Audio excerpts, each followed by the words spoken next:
Lord, please bless this meeting and all the participants that arrived here to give of their time and energy to participate in our democracy. I pray that the counselors and the commissioners are able to give a wise decision in the best interest of the citizens of Canby.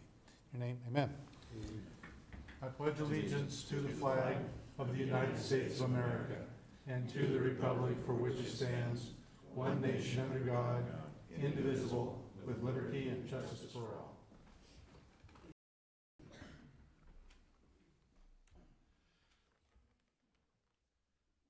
So the first business is to for citizen input on non-agenda items. Anybody here that would like to speak on something that is not agenda? Okay. Then we have the approval of the September 25th Planning Commission minutes. Do I have a... Mr. Chair, I would make a motion that we approve the September 25th, 2017 Planning Commission minutes. I second. All in favor say aye. Aye. Opposed? Well, is there any new business? Apparently not. At this time, we will consider a request for a zone change, conditional use, and subdivision application for property at 533, 553, and 583 South Ivy Street to create 4 new townhome lots, and 6 new single-family lots, ZC 17-02 /CUP 17-05 /SUB 17-04 South Ivy Park Subdivision, Allen Manual. The matter presently before the hearing body requires a public hearing. All interested persons in attendance shall be heard on the matter. If you wish to testify on this matter, please be prepared to step forward to the microphone at the appropriate time, state your name, mailing address, and interest in the matter. For those people other than the applicant that are interested in testifying as either proponents or opponents, please sign in on the sheet or speak up when we call for testimony. For longer presentations, proponents and opponents may buy time from one another.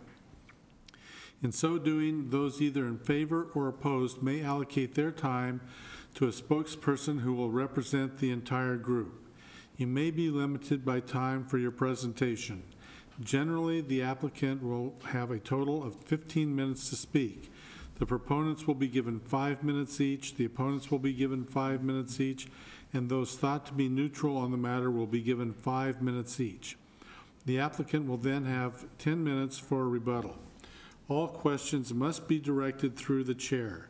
Any evidence to be considered must be submitted to the hearing body for public access and to become a part of the record.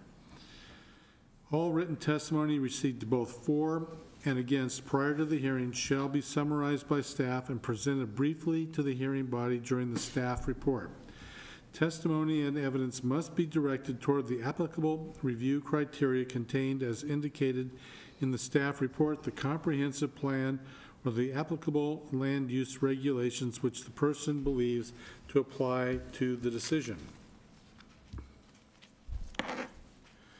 Failure to raise an issue accompanied by statements or evidence sufficient to afford the decision maker and the parties an opportunity to respond to the issue may preclude appeal to the Land Use Board of Appeals based on that issue. Failure of the applicant to raise constitutional or other issues relating to proposed conditions of approval with sufficient specificity to allow the local government to respond to the issue may preclude an action for damages in circuit court. Everyone present is encouraged to testify, even if it is only to concur with previous testimony. At this time, I would ask that any member of the hearing body who has a conflict of interest to please indicate the nature and extent of the conflict and whether you intend to participate in or abstain from hearing the present matter. Okay. Also, if any member of the hearing body has had any ex parte contact with anyone prior to this hearing, including a visit to the site, please declare the nature and extent of such contact at this time. I greeted Larry Graff outside. We're old friends. Your old friends? Well, yeah, I don't even see him here. well, so you're still friends. Okay. Does any member of the audience have any questions for any commissioner regarding conflict of interest or ex parte contact? Okay, the public hearing will be conducted as follows. First, we'll have the staff report and then questions, if any, by the hearing body. Then open public testimony. The applicant, not more than 15 minutes. Proponents, not more than 5 minutes each. Opponents, not more than 5 minutes each. And people that are neutral, not more than 5 minutes each. At that time, we will then have rebuttal by the applicant, not more than 10 minutes. At that time, I will close the public testimony, and then we will have questions, if any, at that time. Discussion and deliberation by the hearing body will follow. No additional testimony unless specifically allowed by the chair. A decision shall be made by the hearing body at the close of the hearing, or the matter will be continued to a date certain in the future. This will be the only notice of that date that you will receive. Does anyone have any questions about the procedure outlined for this hearing? Okay, Brian? Thank you, Chair Sarver. Good evening, Commissioners. I'll try to not get too in-depth on this because it is a little bit more complicated application than we normally have. You named the 3 different applications that are involved. Probably the most important application is the rezoning that is involved. This is a map, I guess, of our zoning map. And in the red hatched area, it shows the property that's in question that is being proposed to rezone from the low-density residential zoning district, which you see on this zoning map is represented in the yellow. So you can see that it's actually surrounded by low-density residential. And the requested zoning is the CR zoning district. And by looking at this zoning map, you can see up here in the purple where we have existing CR zoning, and down here to the south on the east side of South Ivy Street. So the existing uses surrounding this property to be rezoned are mostly existing single-family homes. You go up further north and you start getting into a mix of some commercial uses, and the definition in the code of the proposed zoning, which is the CR for this area, talks about it being a bridge between higher intensity areas. And overall, there's quite a bit of discussion in the staff report from the comprehensive plan that talks about the reasoning for this particular designation on our land use plan map. We do have a copy of the comprehensive plan map here to show you. And if you contrast that with the zoning map, you'll see that the property that we're talking about is right here where my pointer is. This lot, the one above it, and the one above that are the 3 properties that are proposed to be rezoned.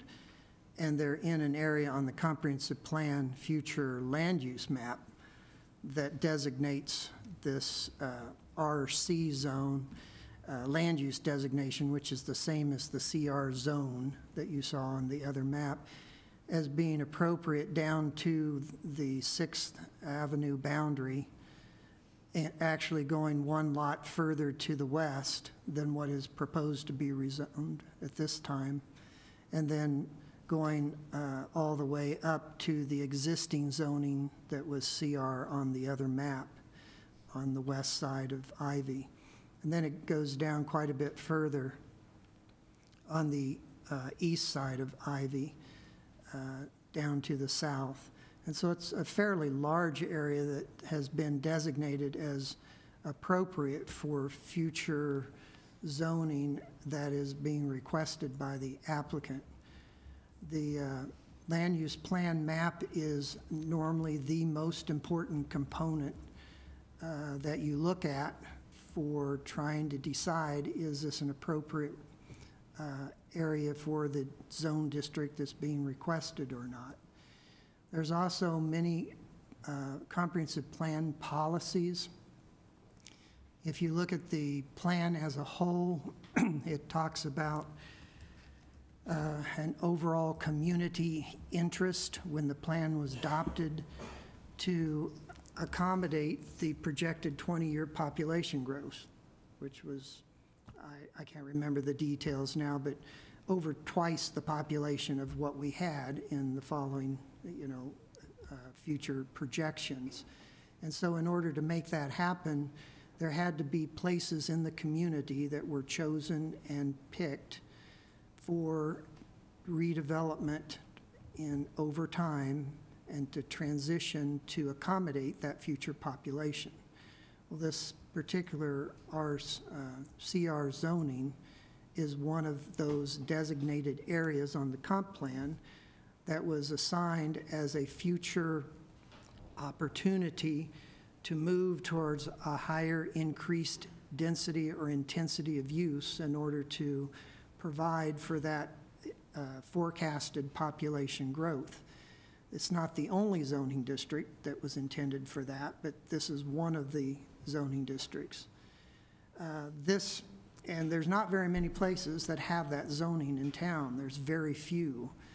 And this is actually one of the first opportunities we've really had to deal with this particular zoning district, where an applicant has come forward since I've been here for several years to take advantage of that particular zoning.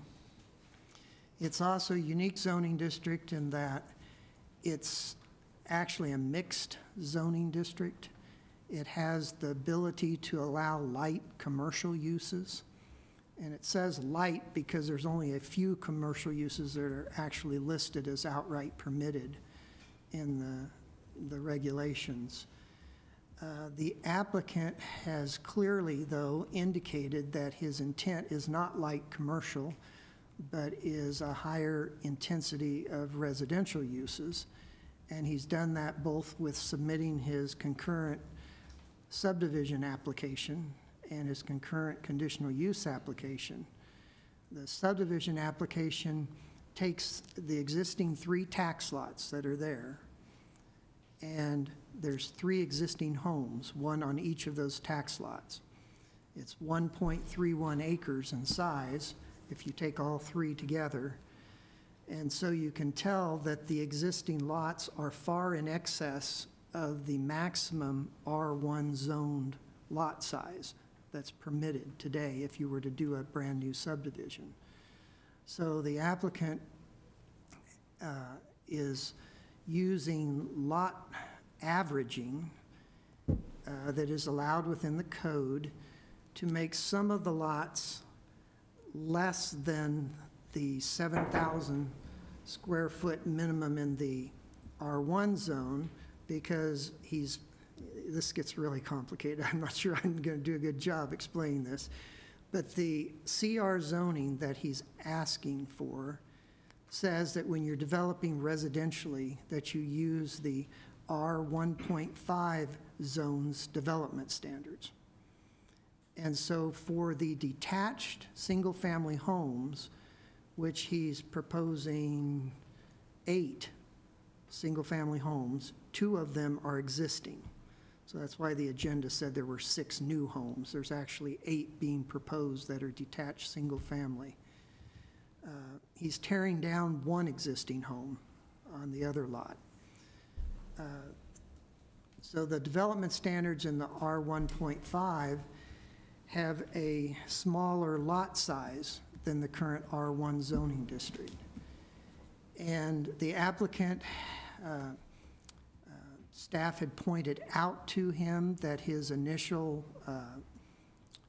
submittal, and after our evaluation of that submittal, had too many lots that were less than the minimum lot size allowed in the R1.5 zone. And there is a provision in the code that allows the Planning Commission to consider more lots that are under the minimum size if you can determine that there's a public benefit in doing so. Well, rather than have you look at that aspect, the applicant turned in, since the packet was together, a revised site plan that showed only one lot being below the minimum lot size in the R1.5 zone. And again, these are two separate issues. How many lots can be under or over the maximum size?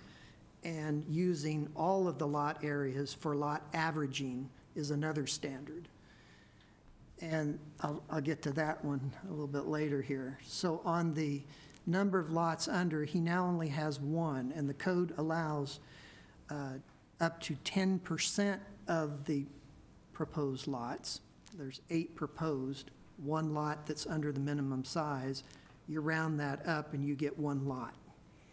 And so staff believes that they've complied with that provision in the code by eliminating 2 other lots that were under the minimum size and coming up with only 1 lot that is under the minimum size that you're able to look at as meeting the standard, because the code talks about up to 10% can be less than the minimum lot size. So the other aspect that's been somewhat controversial is just the lot averaging use itself, because instead of having all the lots fall within the minimum and maximum, you have that ability to have some lots less and some more. In this case, he's got 1 less. He's got 2, I believe the 2 homes that are being preserved. In order to have the proper setbacks around those homes, he needed to make those lots larger than would normally be allowed in the R1.5 zone. And we have an exception for allowing, when you're saving an existing home, to be larger as well. So there's 2 provisions that allow that to happen. But the lot averaging allows it to happen too, as long as the overall average of all the lots do not exceed the minimum and the maximum. And so the way that that is calculated has come into question. Some of the public input in the written form that are attached to your packet, I think more than one of those individuals have pointed out that they're not convinced that the way the lot averaging was done is a proper method. One of the strongest arguments came in terms of whether the street itself should be included in the lot averaging. And in this particular case, the applicant did include the street area in doing his lot averaging.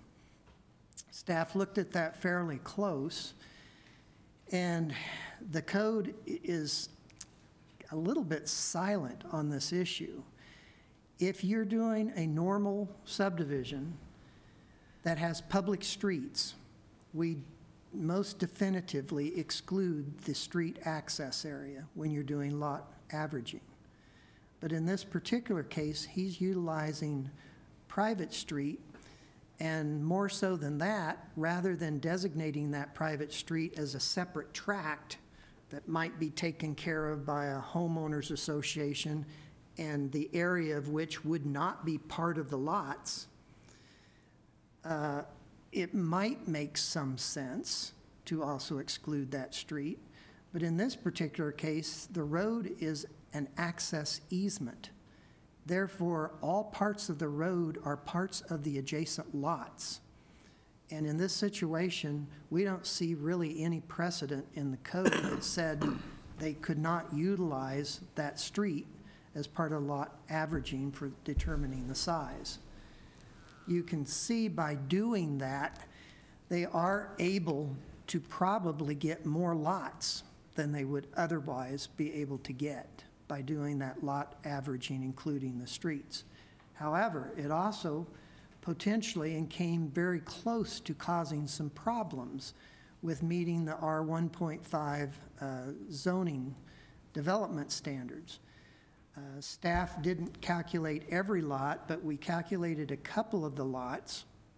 And I'll start with the single-family detached.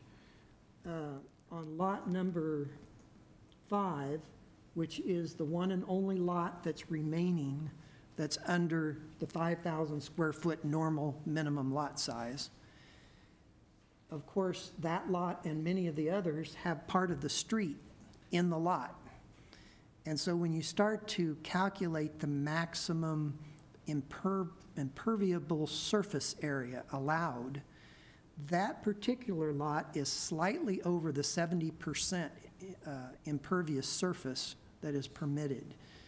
That's not a fatal flaw for them because there are some other things they can do during the building permit stage where they could either shrink the footprint of the house, they could use permeable pavers on the driveway to the house, and that would easily solve that issue.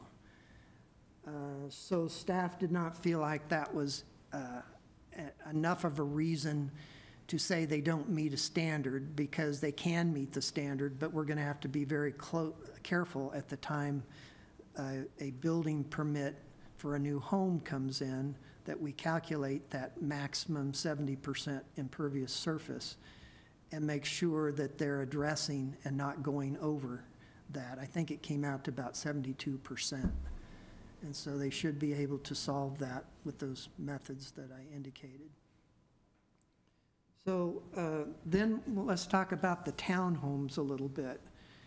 The townhomes in the CR zone are not an outright permitted use. They're only allowed by a conditional use permit. And thanks to one of the written inputs that we got from one of the neighboring citizens, they pointed out very clearly that when you have a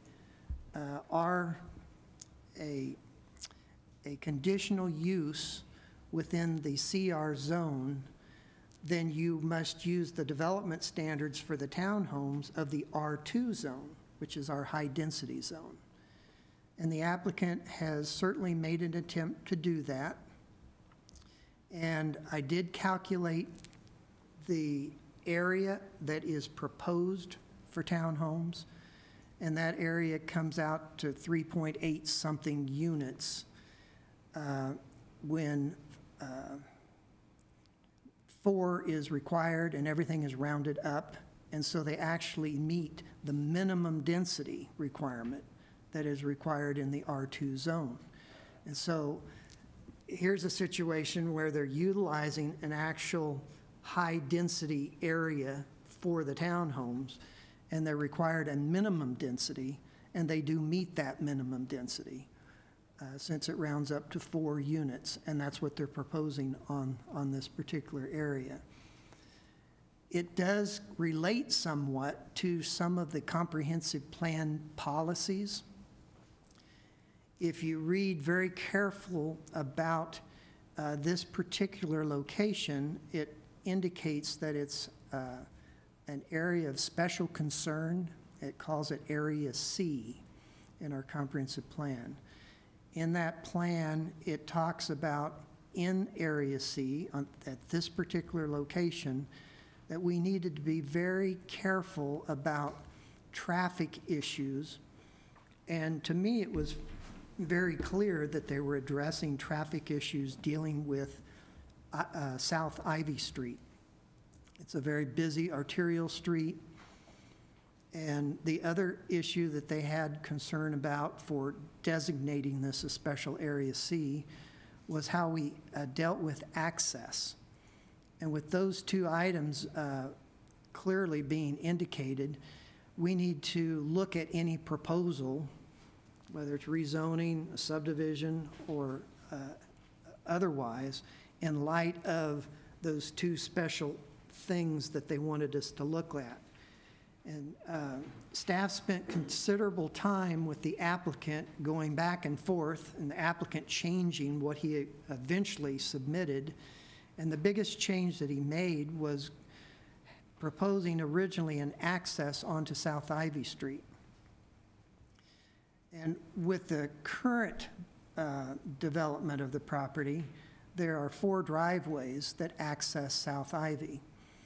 We have, and you're probably well aware, that we have particular standards that talk about no direct access onto arterial roadways, which South Ivy is, because one of their primary purposes is to reduce conflict points, and every point of street intersection or driveway intersection results in a traffic conflict. They're multiplied more so when you have driveways and/or streets coming in both sides of the street. And if they're not aligned properly, then they really cause conflicts, because you've got somebody, you don't know that they're turning the same way you're turning, and you both meet in the middle of the street. But what we've done is we've asked him to do his subdivision in a manner that takes all existing driveways off of South Ivy, because that was what was the greatest concern was about, is solving that conflict point. And in this particular case, I believe that the concern was raised even higher on Ivy because of Township Road entering at that point. And if anybody has ever headed west on Township and tried to get on Ivy by turning left, that is not a fun thing to do. And we're soon going to get a stoplight, part of a federal funded project that the city had a match for, that's being designed by the Clackamas County. And they're currently in the process of engineering the design for that, and it is expected to be construction started in 2018, and it may be almost 2019 or early 2019 before it's completely done. But at that point, we will have new sidewalks and drainage and potentially better pavement on South Ivy from the highway almost down to the senior center. And so that should help address traffic issues in this particular vicinity. It should alleviate some of the conflicts that are happening right now. And I mention that because there's always concerns when you increase the intensity or density of a property from 3 houses that are there today and for quite a long time to this new zone that's going to allow 12 houses.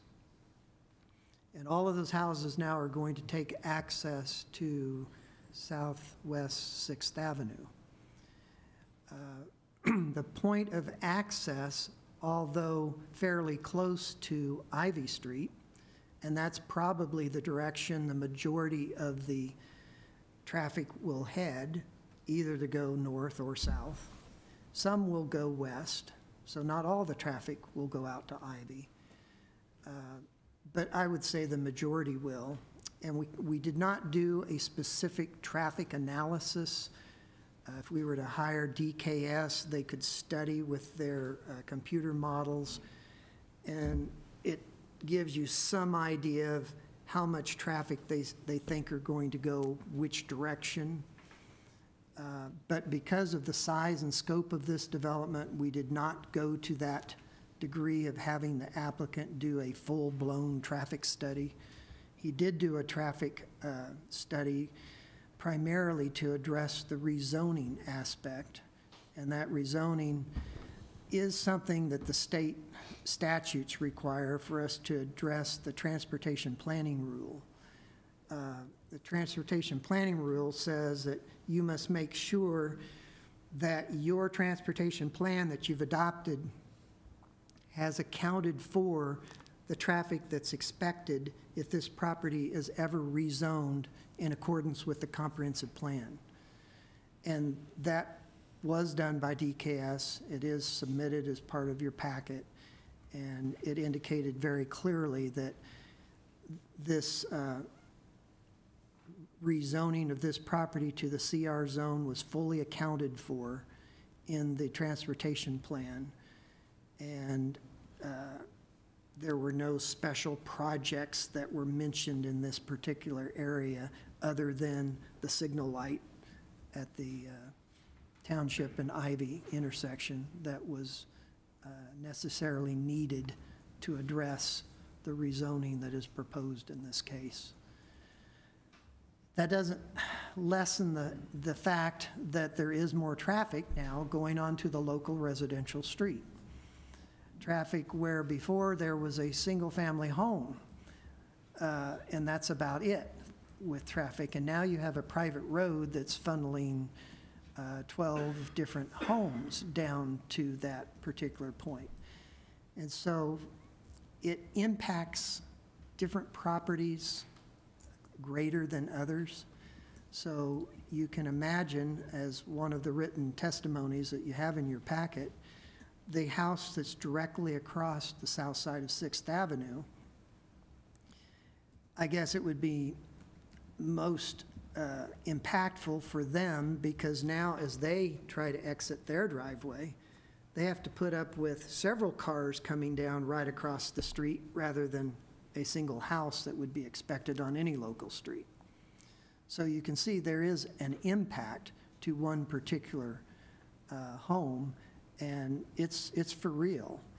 It's something that we should have a concern about, but it's one that we have to balance.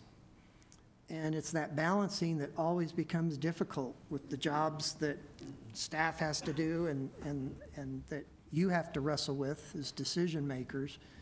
We start with the overall comprehensive plan and what it said that we needed to accommodate additional growth in this community. How are we going to do it without spreading out to the farmland? We need to utilize what we have in a higher density and more intense fashion to a reasonable degree, and that's debatable. Are we getting too dense, too intense? Well, the comprehensive plan said this was an area that was suitable for future redevelopment and that it was an area suitable for higher intensity uses. It might be a question whether it was suitable for this particular proposal. Is this too intense? The primary method that staff uses and that we think you should focus on for the most part is, does it meet our code requirements? And that's what staff has basically done in the staff report, and some of the things that we've already talked about this evening in how lot averaging was done. And the applicant has utilized a street easement, and there is nothing in the code that says you can't do that. It has been done before. It's also been done with separate tracks that aren't a part of the lots. We've had, obviously, public streets, and public streets weren't proposed with this particular site because of the kind of restricted area of the shape of the lots and the amount of right-of-way that a public street takes. They wouldn't have been able to come anywhere close to meeting a reasonable increased intensity to make it profitable, so to speak. The other issue is that the applicant approached this, and I'll let him speak for himself, but he sure mentioned this at the very beginning pre-app meeting, that he thought there were two legitimate homes worth saving on the site. So I think that's one reason he thought that detached single-family homes were an appropriate use rather than thinking of maybe a commercial type, light commercial type use. Or another option that I think would work really well here is duplexes or triplexes are allowed in the R1.5 standards that the CR zone says that you should apply to this if you get that zoning. So you could visualize a duplex or a triplex on individual lots in this particular area. That's another alternative that he could have thought of. The use of the townhomes certainly makes sense from maximizing your output, and it also makes sense from certain aspects of our comprehensive plan policies that very clearly throughout the document talk about helping Canby move towards a wider variety of housing types. Not only just detached single family, which is the largest type of vacant zone property we have in town, but to take advantage of the types of uses that R1.5 zoning also allows, so that we have a greater variety of housing opportunities. And when we talk that greater variety, in most cases, when you're moving up the intensity of use, and you're still platting, which means you're still identifying for possible individual ownership of the lots, which is usually thought of as a good thing, because most people feel like owners actually take better care of their lots than renters do in a similar fashion. If you were to rent out a single-family home, people often feel more comfortable if they know that they're owner-occupied. And certainly that is what he's utilizing to set up here. And even though the density is much increased over what was there before, the detached single-family area is within the bounds of the R1.5 development standards. The only part that is outside of that is where the townhomes are. And I kind of mention that because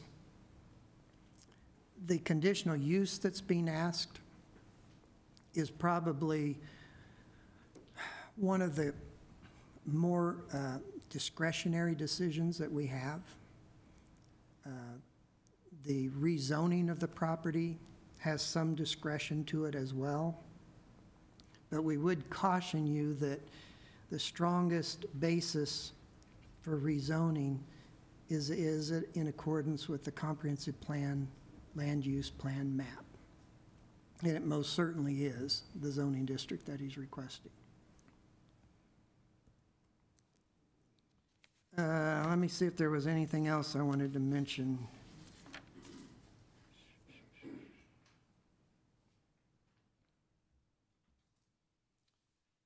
I'm sure there is, but there was a couple miscellaneous items that was brought up by the written testimony, and I'd visited with a couple people at the front counter.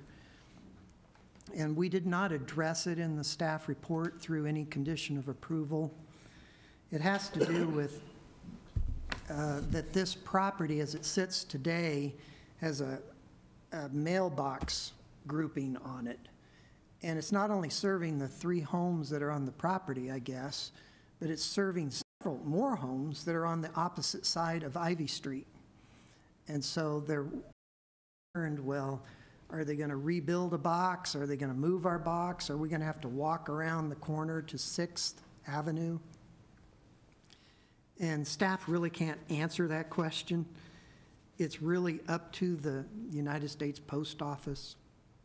They have route, they call this a rural route up and down North Ivy, and so they only go one direction, and I think they want them on this property.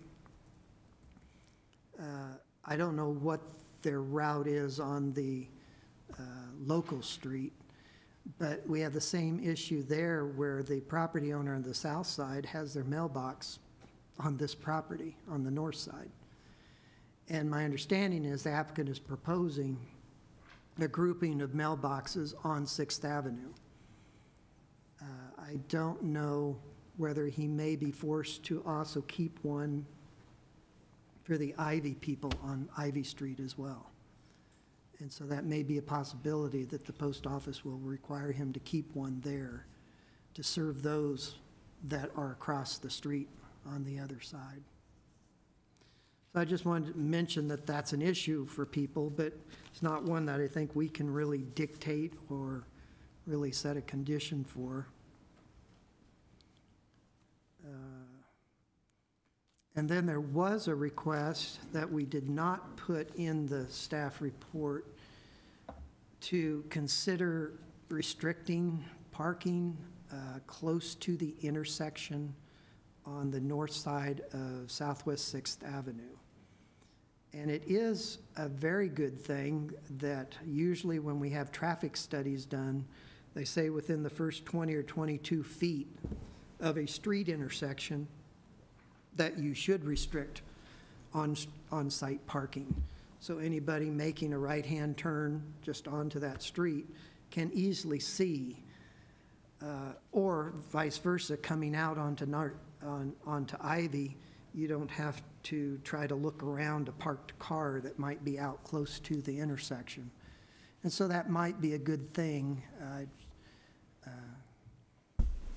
We were so rushed to try to get all of these reports done and such. I probably would have added that as a condition of approval, but I don't believe it's currently listed as a condition. So it's something that does make sense. It will probably help in some way for cars coming out of this private driveway onto the local street, not to have parking right there immediate as they're trying to pull out as well. It does limit the overall public parking available, though, when you start doing that. I think the safety aspect near the intersection probably overrides less availability of public parking. I guess that brings up one other issue that was important to people. The parking interior to this development is limited because they're utilizing a private road that is the minimum width allowed.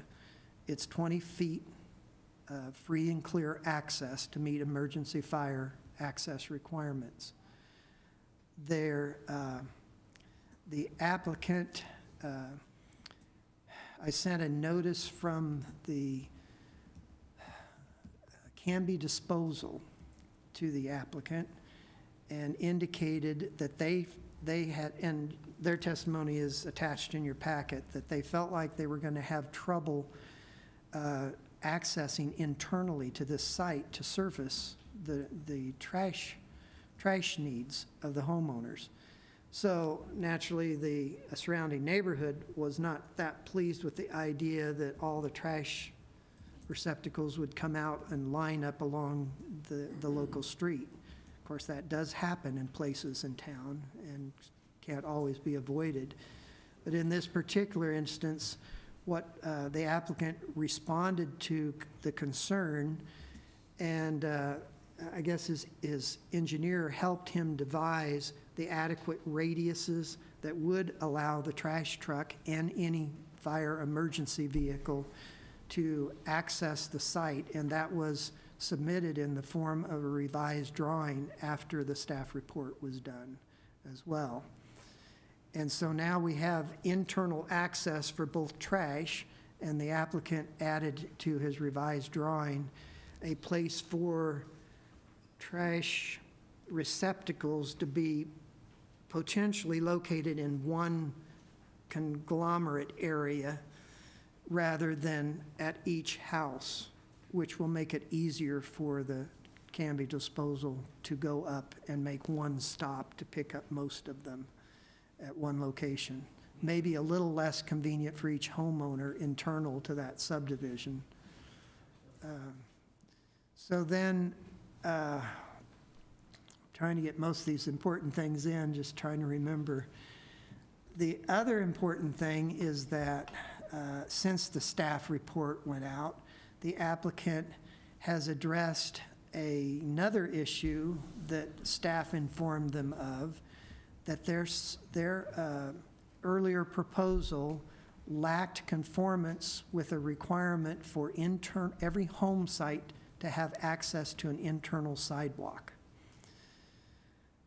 We pointed out the section of the code that requires that, and unfortunately, I would have liked to have caught that early on at the pre-app stage, but I missed it, and because I haven't done a private street like this that didn't propose one before, but we did find that there is a requirement.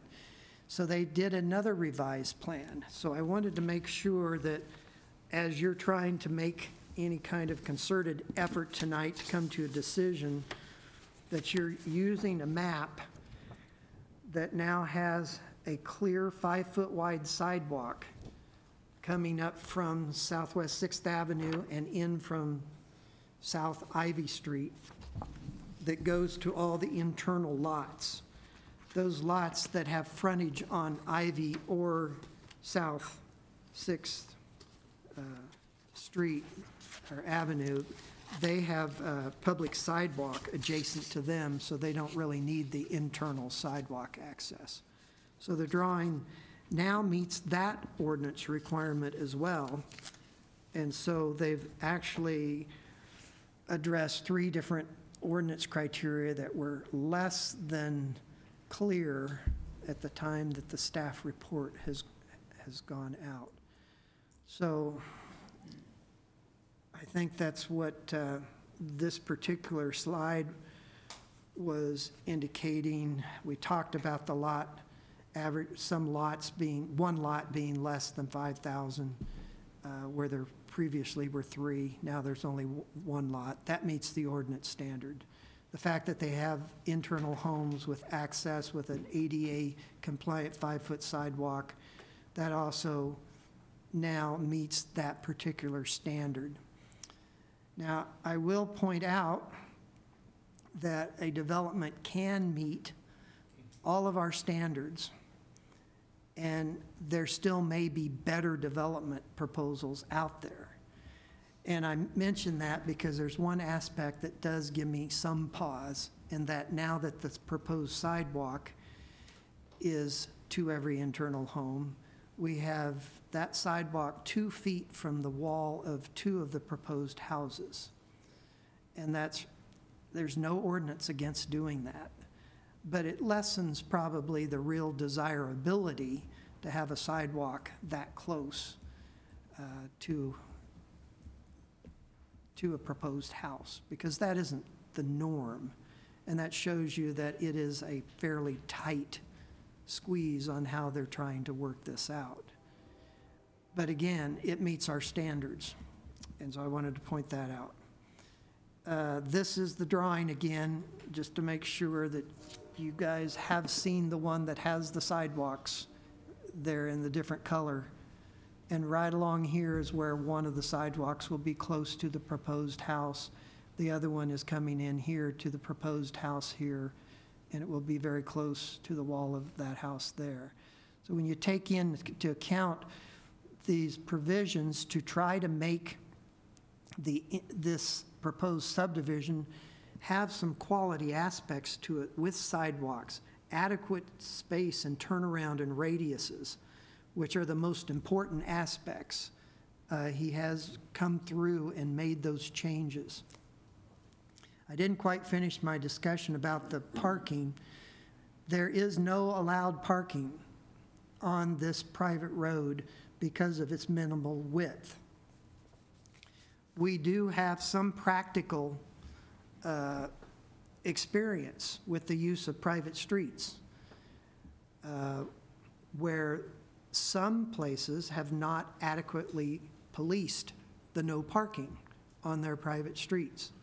However, there is another development, unfortunately I've forgotten the name of it, it's on North Redwood, just as you cross the railroad tracks on the right, heading north, kind of condominium development that seemed to have done a very fine job of enforcing no parking on their interior streets. And so it can be done. Will it be done? I don't know. If it's not, then it does, of course, jeopardize the accessibility of the trash trucks and the emergency access vehicles to come up into the private road. And, you know, that's a given if the internal policing of that no parking on either side is not done. If there's no parking on either side and there's 4 visitors, that's what these yellow spots are right here. This is visitor parking. The visitor parking that's proposed meets the ordinance standard. Every individual platted lot that's proposed, including the townhomes, have the ability to accommodate, it appears, 2 cars outside of the house property.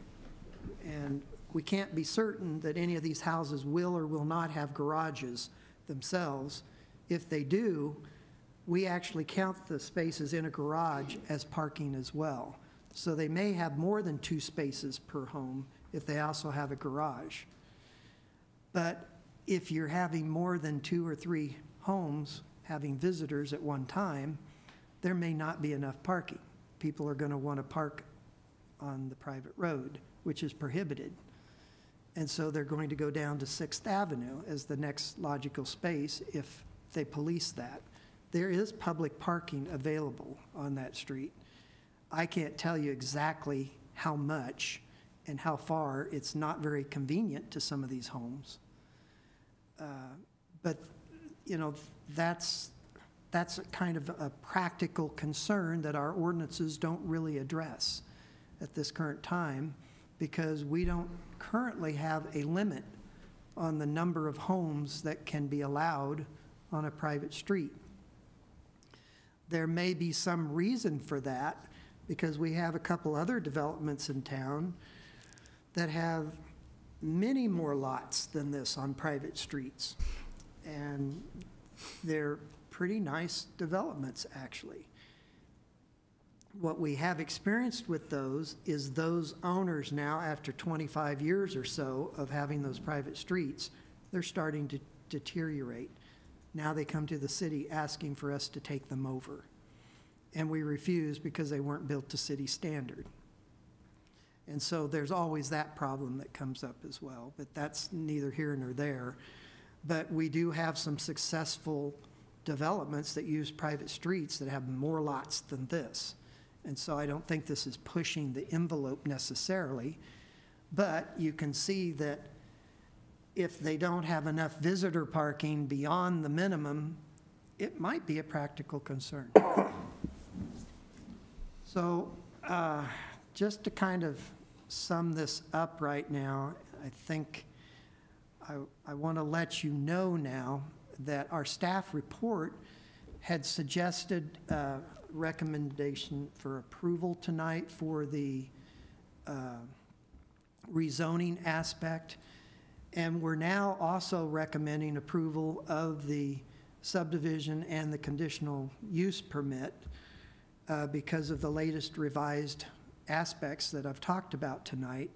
We feel like all of the minimal code standards have been met with this particular request, and that it does conform with the most important policies that are applicable with the comprehensive plan. And one of those policies is actually the comprehensive land use plan map itself, saying that this type of CR zoning is appropriate here. I did want to point out one other handout that we laid at your dais this evening. We just received it 2 hours ago. It's a letter from Housing Land Advocates and the Fair Housing Council of Oregon. And they're indicating that whenever they indicate when there's a comprehensive plan map and zoning map change, that you must comply with statewide planning goals, including Goal 10, which is housing. And their particular interests of these two organizations, to my knowledge, and it says here, is making sure that there's an adequate and appropriate supply of affordable housing. They're a little bit unclear about where they stand in this letter, but they are very clear in the fact that they feel like that the staff report was amiss and that it did not directly address a citation from the ORS here that they mention of talking about how this rezone addresses affordable, not just affordable housing, but housing in general, how it affects your housing supply, how it meets your buildable lands inventory, an analysis about how many homes are being lost or added, and what kind of rents or the affordability of the new homes that will be built in comparison to what the existing ones were. So they want this full analysis to be done. Their recommendation is that the commission defer adoption of the proposed amendment until these Goal 10 findings are specified in the staff report. So I did have just enough time to make a response back to them today. And basically, the citation that they gave in their letter that said we needed to do this cited in the ORS a comprehensive plan amendment, in which case you're also rezoning the property but not in accordance with the comprehensive plan. And so I told them I believed that they are probably in error and unreasonable to ask us to do this kind of analysis with any rezonings that are in accordance with our comprehensive plan, because it's a tremendous amount of work. It's extremely costly and time-consuming to do the kind of analysis they're asking us to do. And I think with the citation that they put in their own letter, that it has to do with when you have a comprehensive plan amendment proposed. And in this case, we do not. So that's my humble opinion in response back to them. I could be wrong. They could press this issue, but I don't believe it's reasonable, and I think they were in error in asking us to do that. And part of it goes with the fact that there are many very, very small towns that are doing rezonings of land in their communities all the time. They don't even have planners, and they aren't doing this kind of analysis as long as it doesn't involve a comprehensive plan amendment. So if any questions about the recommendation for tonight? Yeah, one question for you, Brian. When it comes to the comprehensive plan, wasn't that kind of a evaluation done in coming up with the comprehensive plan? Exactly. In fact, I mean, that's the argument, is that we shouldn't have to do it with each individual rezoning if that rezoning is in accordance with the comprehensive plan, because otherwise it becomes overly burdensome. And it's one of the reasons I think the Department of Land Conservation Development isn't currently pressing some of the periodic reviews, requirements. Every 10 years you must redo your comprehensive plan and such, because it's an enormous burden on communities and it's been unfunded. And that's why it's not currently being forced on communities any longer, because there's not enough grant money to help people do these comprehensive plan amendments and such. I've also became aware of another provision that worries me a little bit about our comprehensive plan, because it is so old. And it's something that I wasn't aware of until the wonderful public input that we got on this particular, it made me go back and look at it more closely, and that generally, you don't use comprehensive plan policies to guide your development decisions. There are court cases that address that. Because policy statements are not clear and objective, and ordinances are. And with a subdivision that's in this particular case, you're supposed to utilize clear and objective standards so that you aren't using unclear standards, that they didn't have an opportunity to try to comply with and meet. What you'll find in trying to enforce, so to speak, comprehensive plan policies is that there's so many in the entire document dealing with different areas. There's transportation and economic development and housing, and they tend to conflict with each other. You can't do everything in one area and everything in the other area. You have to emphasize which is going to be most important and which one, and balance them, because you have these wonderful goals, but there's often conflicts that result within them. And what I was trying to get at is that in 1991, reading the state statutes, there was a requirement that, I should have brought it with me because I just read it recently, that all comprehensive plans from 1991 forward be revised so that any requirements that were in that plan actually be transferred into your development ordinance, and that you can no longer pull them out of your comprehensive plan. Where there is testimony, written testimony that you have that is asking us to pull those comprehensive plan policies and make those overriding importance over some of the development standards. And that may potentially be problematic because our comprehensive plan is pre-1991.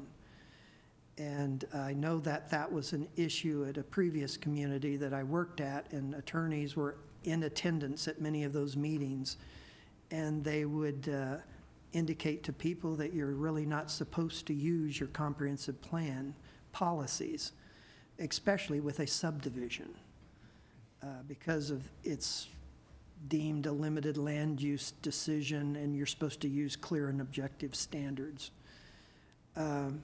And so it's unfortunate that our comprehensive plan still refers to, we place these policies in the plan and they have as much importance as our regulations, and that you should utilize those. And so I wrote the staff report trying to give some emphasis to the comprehensive plan policies.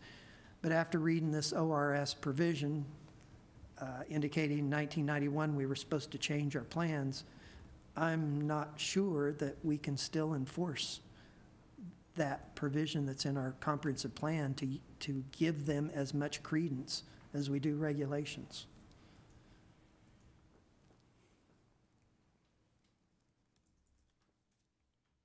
I'm not sure, in my mind, after all of that I'm very clear on what you just said. Yeah, I'm not surprised. I'm sorry. I'm not It sounds to surprised. me like there's a lot of conflict in your own mind. What's in- And that's because I'm not an attorney. And so these things are Thankfully. litigated out in the courts and court cases, and I haven't had time to look at any of those to, in my mind, make absolutely certain those kind of things. But it's something for you to be aware of if in your decision-making, you're making all of your decision based upon a comprehensive plan policy that isn't correspondingly followed up with a actual ordinance requirement. Just be aware of that. I mean, the comp plan currently says they're as important as our regulations. And unfortunately, we don't have the luxury of having an attorney present at our meetings that we could turn and ask that question to, and whether he would be able to answer it now or not. If you're that concerned about that particular issue as you move into deliberation, you have the ability to postpone and request that we try to find the answer to that particular provision that I've become aware of that's in the statute that affects our comprehensive plan in this particular instance, where it says those policies related to special concerns, areas of special concern are as important as any regulation in the development code.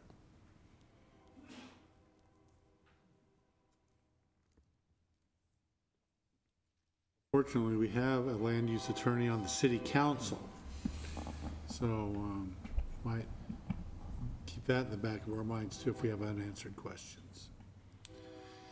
Any more questions for Brian? I'm sure that there will be more later on, maybe. Let's move forward with the proponent. We have, okay. State your name and address. Alan Manuel, property owner, 489 Southwest First Avenue, Canby, Oregon.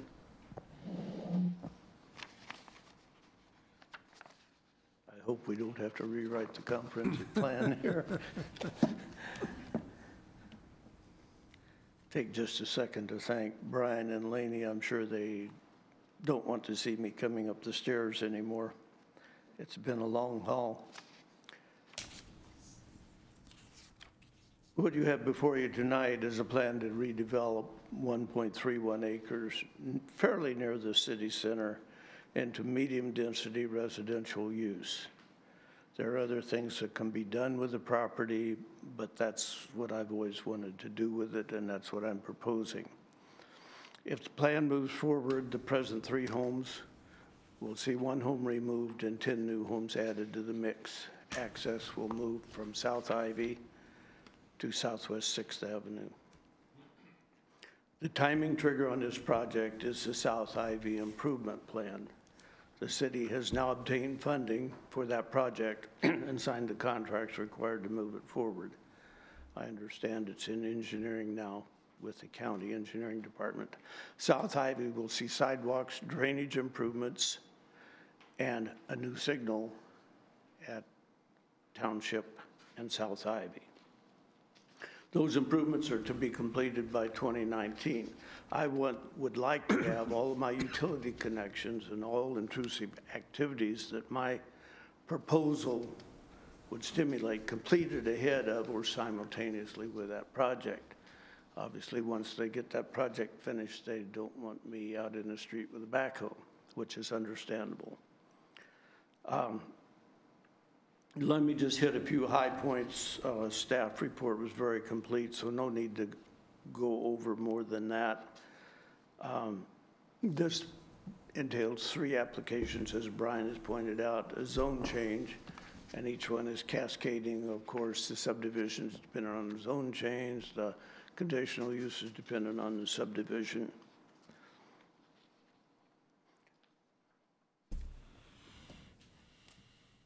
On the rezone,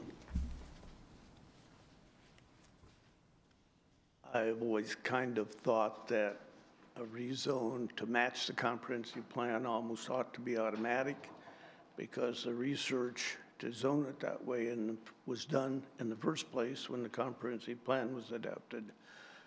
That's clearly not true. It would be nice if it were, but it is a fact that my proposal is simply moving us towards the comprehensive plan designation and the uses that are allowed in that designation. You will hear tonight some testimony that says that this development is too hasty, that the property should be used for R1 development, 7,000-foot lot single families. At least I heard those at the neighborhood meeting, and they're again repeated in the written testimonies that have been submitted. The city first adopted a comprehensive plan that I followed to arrive at this proposal, adopted it in 1981. 25 years later, I purchased the property. 11 years later, I'm proposing a development of the property. That doesn't seem to me to be hasty. The comprehensive plan does allow for some intermediate uses of this zone, especially in the special concern area C, but those uses are intended to be applied where there was not sufficient public utilities to develop the property to its full plan designated density. I've been working with staff since December. We've been through many iterations, several of them last week, but we've gradually moved closer to what the city desires. We have addressed a lot of what we heard at the neighborhood meeting, a lot of what we saw in the written testimony. So as far as we've been able to move, we have moved towards trying to satisfy everyone who had a valid concern. That was a satisfiable concern. There probably are valid concerns that I couldn't figure out a way to deal with. The request to subdivide is perhaps a little strange when you look at it, but I had a very difficult piece of land in terms of shape to work with. In fact, most people driving by on Ivy have no idea that there's that amount of land sitting behind the houses there. I've used a mix of housing types. I've used a private roadway. One of the issues once we change the zone is that we have to have a certain density we have to hit for that single-family housing. We have a density we have to hit for the townhomes that have the conditional use for them. So you really can't meet the intent of the plan and just punch flag lots back and establish more single-family 7,000 square foot houses in the back. If you do that, you see what happens when you do that. You only need to look across the street where there are some 12 homes in flag lot developments that are all over 10,000 square feet lots that have 6 accesses onto South Ivy that are all envisioned in the comp plan as being in the CR zone, totally in non-compliance with anything that was intended with the CR zone. My proposal, I've heard my street called flag lots, but my street doesn't really do what a flag lot does, and that's stack houses behind houses, all exiting onto the main street. We have tried as best we could to concentrate all access as far away from South Ivy as we can, and given the shape of the property. There's been some discussion from some of the surrounding neighbors about stormwater disposal. My engineer, Pat Sissel's here tonight, and he can address any questions you might have on that, but we submitted a proposed utility plan that would entail stormwater disposal in dry wells under the private roadway, collected into filtered catch basins, and measured and metered by soil testing beforehand to accommodate the soil percolation rates. There's been a lot of discussion about the special designation of this as Area C, which simply says that there should be more focus on the CR zone as it goes along South Ivy to make sure that traffic flows and parking are important considerations. And we have done that. I did originally start out with access on South Ivy. We moved that access at Brian's insistence to Southwest Sixth Street. We have made sure that all properties have, individual properties have at least two hard surface parking areas off the road, and we do have some limited overflow parking on the property. We feel that we've dealt with the Area C concerns of paying special attention to the traffic issues and the parking issues. We had the issues of sidewalks pop up very lately. These sidewalks were not in the plan you were originally given in your packet, as I understand it. I got together with my engineer and we modified things to include sidewalks. They're 5-foot sidewalks. They are ADA compliant, and staff feels that they meet the requirements of the code. A couple of things just for clarification. On the map that you're looking at, the dotted lines that look like houses are really just setbacks.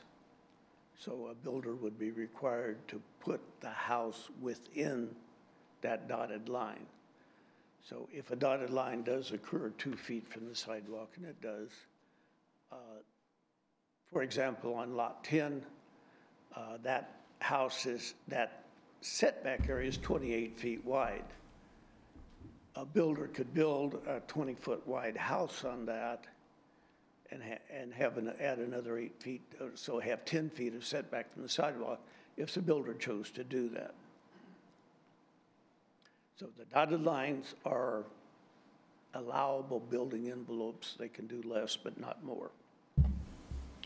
While I'm there, let me talk about the mailbox issue, since that came up in meetings and in the submitted testimony. I don't know what we're going to do about the mailboxes. I am a cooperative sort of person, but the mailboxes are not on my property. The mailboxes are 5 feet beyond my property line into the public right-of-way. So it would seem to me that when the city and county rebuild South Ivy, that they would take care of that issue. But since it's not on my property, it doesn't really seem like, and it's not even close to my property, that it would really be an issue that I would have to deal with. However, as I told Mr. Graff at our neighborhood meeting, it's fairly minor, and I'm sure we can work it out. As for the conditional use request to put 4 townhome lots, I was surprised at the neighborhood meeting how intense the dislike for townhomes were for the people who were there at the meeting. I've seen townhomes widely used and nicely done around the city, and some better than others, but there was a considerable amount of dislike for that. I put the townhomes in that corner because that's really what fit there. I couldn't get anything else to fit there. And they make for a nice mix of, we've got a couple of big older homes that are going to be in there. The 4 townhomes that have a common wall, and 6 new but smaller single-family homes.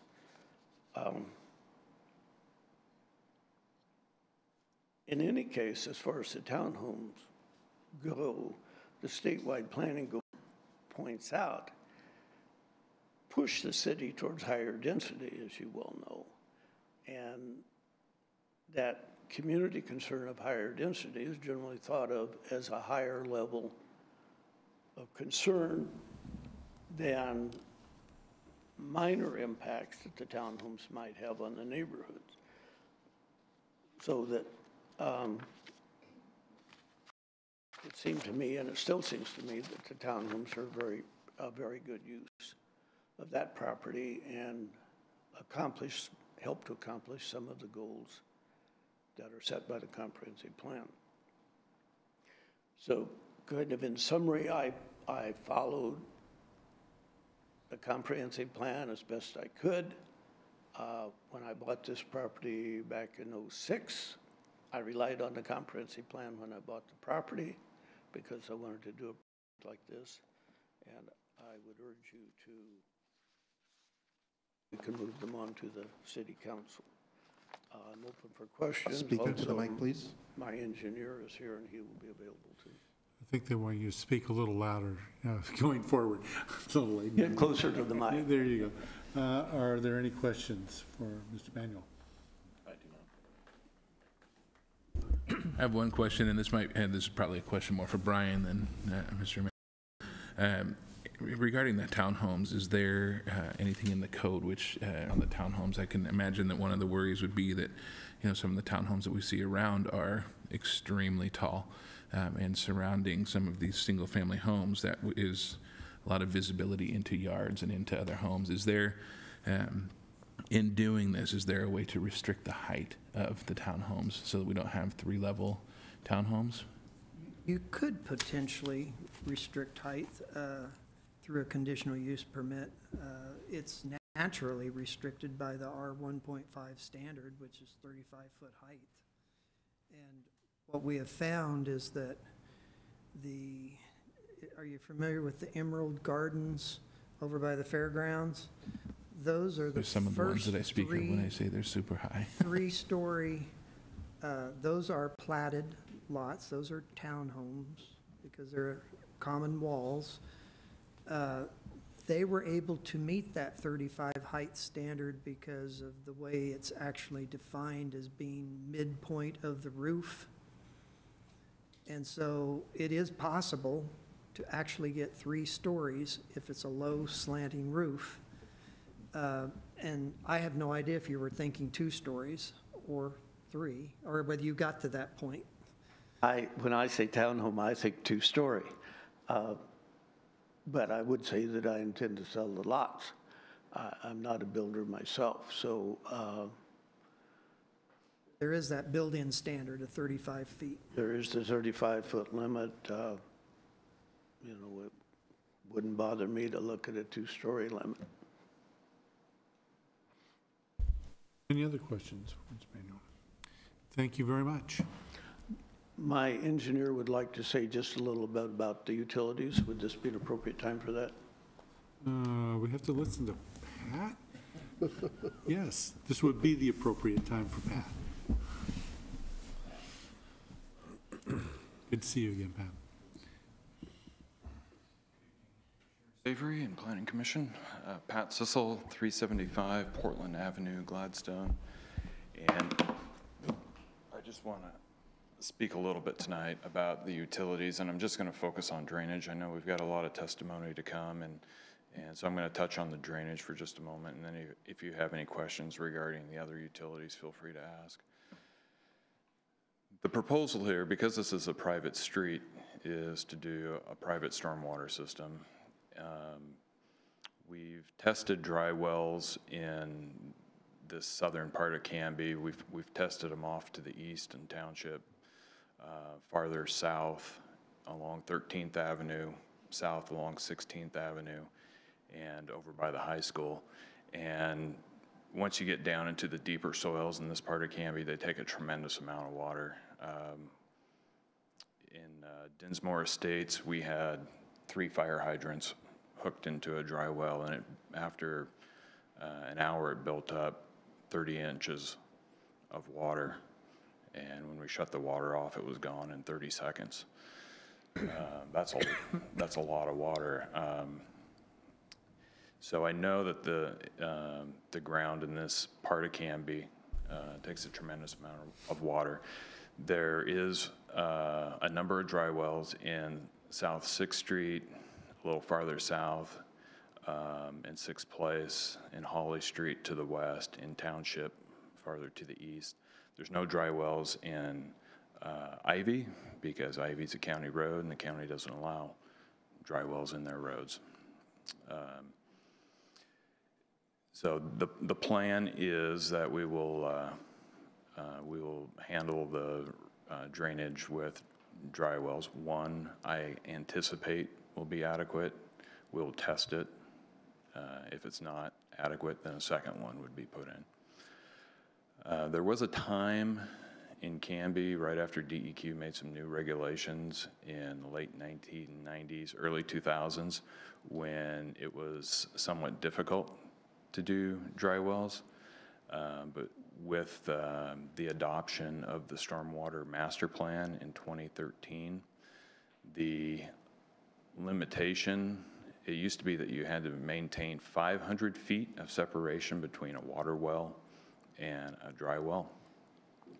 And with the adoption of the Stormwater Master Plan, the city's geotechnical consultant determined that the 2-year time of travel is actually 267 feet horizontally or 2.5 feet vertically. And so those are the new rules in Canby for not only public dry wells, but they apply to private dry wells as well. So anyway, those are what the standards are. That's what we intend to use. It's what we use in other private developments, such as apartment complexes and commercial developments as well. I'm happy to clarify drainage at all or answer any other utility questions you have. Any other questions for Mr. Sissel? Thank you. Thank you. Thank you. Okay, we have quite a bit of, quite a number of people that want to testify, but I only have one on the pro side that filled out a blue slip. So, Mr. Netter, are you, there you are. Come forward, name and address, and give us your thoughts. Hello, my name is Ed Netter. I live at 1847 South First Street in Canby. I'm a local builder and developer in Canby. I've both developed subdivisions like this and bought lots and built in subdivisions like this. I like the different types of homes, the variety being the 2 existing homes and the townhomes and the single family homes gives a variety of different buyers, different homeowners in the subdivision. There's a need for lots like this in Canby just for that reason.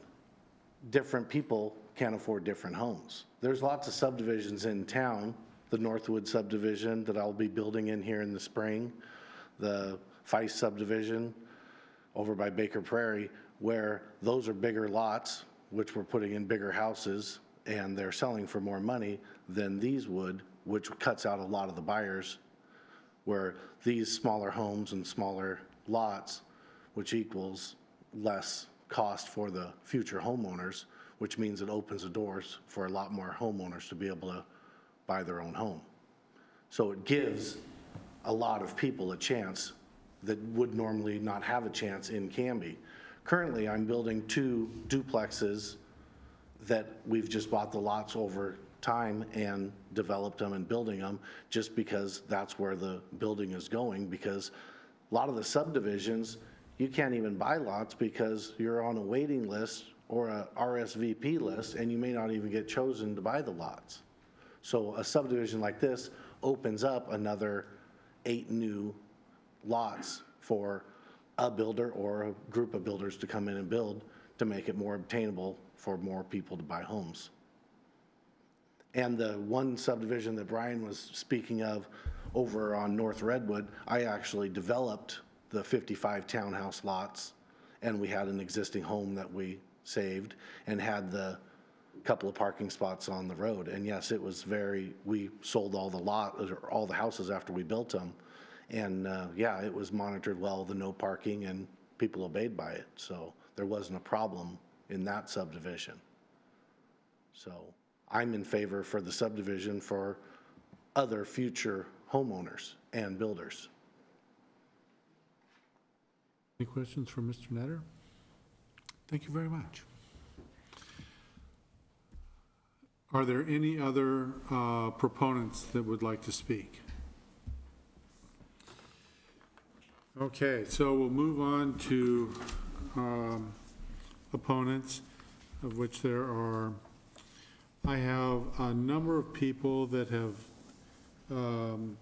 given their time to Regina Taylor. I hope I pronounced Regina correctly, okay. But I think we're going to move, let you wind up with the number of people. So let's start with Mr. Wayne Fetters. Okey dokey. Carol Hill. Carol is no longer with us. She's just getting up.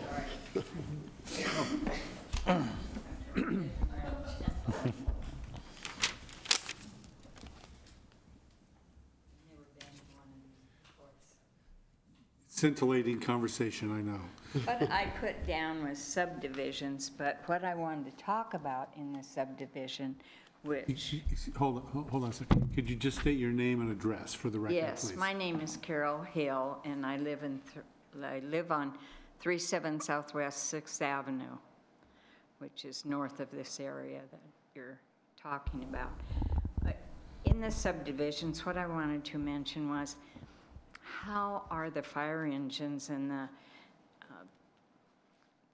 first aid people going to get in and out of there? Can they turn around and come back out, or do they have to back out?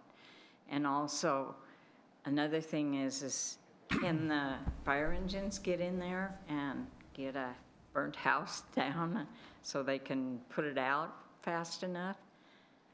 If there's somebody coming out there, I mean, the street is little, and they can't turn around unless you have a place where they can turn around. That's what my only concern is for first aid and the fire department to get in there and out on the subdivision. I went through a lot of these, and Brian, thank you very much for answering all of my questions. I did have 8 different questions, but I didn't have the one about the safety with the fire engines and everything to get in there and help people. You know, it's going to be bad if someone's parked in there. There's a lot of houses in there. And if someone's parked where they're not supposed to be parked, is someone going to be able to save somebody? I think in our packet, the fire department responded to those concerns. We do have the fire department in Canby disposal. We believe we've met their requirements now because the radiuses were expanded. What they have done here is that they drive in and they're able to turn onto the horizontal east-west kind of street, and they use that as a backup. So they do have to back up a little ways, but they come out forward. And so they can use the street itself as a backup area because they're able to turn into it, and then they can back up into it. They call them T-turnarounds. And so they will come out forward. But the crux is, as long as people aren't parking along the sides of the street. Right. Right. I might ask that the fire department indicated that the only worry they have is during trash pickup day, because then there are trash cans in the street usually, and that narrows the street. And they say, hopefully the fires don't happen on the one trash day. That was their response, and they have to put up with that everywhere. Well, I'm sure they know what they're talking about, the fire department, and know what their ability is with their fire trucks. So that was a main concern of mine. Thank you very much. Thank you. Next, we have Clint Barber.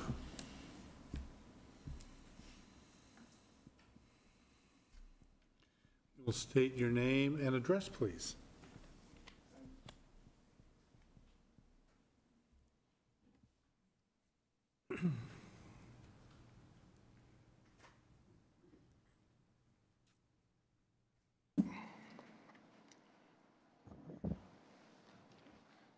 My name is Clint Barber. I live at 309 Southwest 6th Avenue. The pictures I just dropped off in that little baggie right there, when it rains, that's what happens to the drains in front of my house and my neighbors across the street from me. The street sweeper don't do his job. He hasn't been there all summer. This was one day of rain that happened, and I had to go out there and clean those drains out. After it stopped raining, I had to go up there, shovel all that stuff up, and put it in my yard debris can because I was doing a memorial service for my brother in my backyard. And I didn't want friends, family, and neighbors to be coming up thinking what a cruddy city we live in because the street sweeper can't keep it cleaned up. As for the fire department, well, on your other map there, where you got where Smart 6th, the little part that goes up, that 6th place that meets 6th Avenue, that's my house right on the corner. Right there on the very corner of that. I'm a former firefighter here in Canby from the mid-'80s, early '90s. I'm also a former garbage man, driving drop box truck, driving garbage truck, and I've driven a fire truck. The fire truck will go in there, but I'll guarantee you one thing, if they think that that apparatus is in danger, it's not going in. If there's a full-fledged fire back there and they can't get that truck in and out of there and turn it around, it's going to go to the street and they're going to walk in. Your garbage man, he's going to get in there, he's going to be able to turn around, but the first time he wrecks somebody's sidewalks, it ain't you guys got to pay for it. It's the driver of that truck that's going to have to go in, take a urinalysis, and time out of his day because he ran over a curb that one of the customers didn't like it. Myself, I would do it, and Ray Cahoot will probably make his drivers do it, but it's not something we're comfortable with. I'll guarantee you that. As far as, I don't know what street it is, you're talking about North Redwood. The same street that our police station is now on. There's new condos right there. Limited parking. You can't park on the street. You can't park on that big wide street because the Potters and all the trucks that are going up and down through there. My daughter lives there. We don't do family functions at her house. No birthday parties, no Thanksgiving, no Christmas, no nothing. There's no parking. We're not going to park at the post office and those other streets and walk in there, leave our cars unattended. This place, what you got here, you got 4 places for somebody to park outside of there. You got 3 or 4 residents that's got parking. Where are they going to park? On the street? Okay, then who are they going to park in front of? Everybody else that lives there on 6th Avenue, they're going to be parked in front of their house. It's not feasible. I'm not for it. And I don't have a problem with somebody making money. I'd like to make a bunch of it myself, but not at our expense. The more houses we put into Canby, the more our rates goes up. Our electric rates are going up now. The more water we use, our rates goes up. They went up last year. You can't water your yard. I took a hose to the street out there and cleaned both sides of it before that memorial service goes. I'm the one that's paying for it. Us people, all of us that are living on 6th Avenue are paying for all this extra stuff.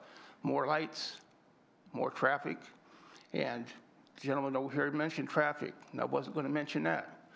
But right there, where 6th Place meets 6th Avenue, 2 high school kids on September 18th at 2:50 in the afternoon were side by side racing side by side down to Ivy. And just before this development, right about where that driveway is going to be, is when they slowed down and got behind one another, come up to the stop sign. You say there's no traffic on 6th? That's baloney. The survey that they took was in August. Come and watch the cars during school and the school buses. I have seen cars from Ivy all the way down almost to Holly waiting to get out on Ivy Street. It is 6th Avenue is a freeway from Elm to Ivy. It has been ever since I lived there, and I've been there for almost 20 years. I've lived in Canby for 32 plus years. My family's been here since the 50s. And I live here because it's a quiet, nice community. We're friendly people, and we love our city. But you guys keep going, and keep going with all this development. Canby's going to outgrow itself just like Gresham did, just like Beaverton did. If people want to live in a big city, move someplace else.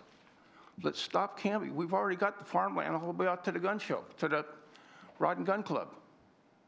What's next? We're going to tell them we can't shoot guns out there no more because it's too close to the houses? We already had to take away our fire bell that was ringing all the time because somebody didn't like it. So we got rid of it. That was a historical thing here in Canby. I enjoyed listening to that thing. at least when I was on the fire department, when I was at church over on 16th and Manzanita or at home, when that whistle went off, I knew we had a fire to get to. So it was time to get down to the fire department because it bothered somebody, so we got rid of it. So let's keep growing Canby till we outgrow ourselves, because already the water's not any good anymore. My grandkids won't drink it unless I mix it with apple juice. 12 years ago, my father-in-law thought the water in Canby was as good as his water well in Lapine. Now it smells funny. It don't taste as good. And I've got a relative that tests water. We're right on the edge of our water here in Canby because we got more growth than we can keep up with. Our substation for electricity can't hardly keep up with what's going on right now. And even just a few weeks ago, my lights went off 4 times. It hasn't done that in 15 years. So I'm against this, and I hope you guys, think about it a little bit, because we need to start planning. You guys are our planning commission. We need to start planning stuff better for the city of Canby, for what we've got. Preserve what we've got. Let's not grow it no more. And these builders and stuff, they want to build stuff, go to Portland and build. They love it. But let's keep Canby small. That's all I got to say. Thank you. Thank you very much. Brian Nava, did I pronounce that? Nava? If you will step forward, name and address, please. Brian Nava, 310 South Holly Street. Thanks for all the work you guys have done today, especially Brian. He's worked really hard. I ask him questions every once in a while, and he's pretty prompt with responses, so I appreciate you guys taking the time tonight. So I guess I've been in Canby for about 10 years. Definitely the appeal was a small town feel. I think we've grown a lot bigger in the last 10 years, which isn't necessarily a bad thing, but we've still managed to keep that small town feel. I live on the end of the cul-de-sac there on Holly Street. One of the appeals there obviously was that it is a cul-de-sac. We have a family, 2 kids, 5 and a 7-year-old. They're able to ride up and down the street pretty much unabated into traffic until we hit 6th Street. I think the first issue, I hadn't really had any notes, and then I filled up a piece of paper while I was here, is the code. I am a former Secretary of State auditor, currently your Clackamas County Internal Auditor, as well as a Canby Fire volunteer. The code's important. I audit to those standards a lot, not necessarily planning standards, but in general. But the words that caught me the most were minimal, intense, it fits. It was rushed to get the reports done. I think you addressed it, sir, with the haste. You said he bought it in 2006. The haste that I really heard was really with, we're getting reports tonight. We got reports. You guys have a new report that we haven't seen yet either, that you got today. That concerns me quite a bit in terms of when I think of haste and minimal size. I think we're better than minimal, and that's a definite concern of mine. The other thing, parking, I think we'll talk about that a lot tonight. I'm not necessarily familiar with if these houses are the size that they're going to be. It's probably going to accommodate families much of my size. We have 3 vehicles and a boat as well. So that would mean that the 4 spaces, so they said they had additional parking, again, meeting probably the minimal standards. Those cars would probably have to go out to 6th Street, I'm imagining, if they had a 3rd car. The garage is generally in those townhomes, and I'm thinking more of down by the police station, down there below where they've built.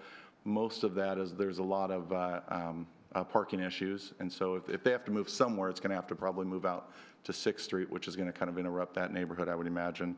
In terms of the fire vehicles, being a volunteer for the past 9 years, I can say if they spoke to Todd Gary and he said it would fit, it'll probably fit. There are naturally some concerns that if we have to put more apparatus in there, if you have a fire in this facility, naturally you're going to have exposures that you're going to want to protect as well as saving the lives of the people that are in the actual fire. So that the high density populations do make that difficult. But again, I encourage you to talk to Chief Todd Gary on that one. If he feels it fits, then I would definitely support him and err on his judgment. But I haven't had a chance to talk to him myself.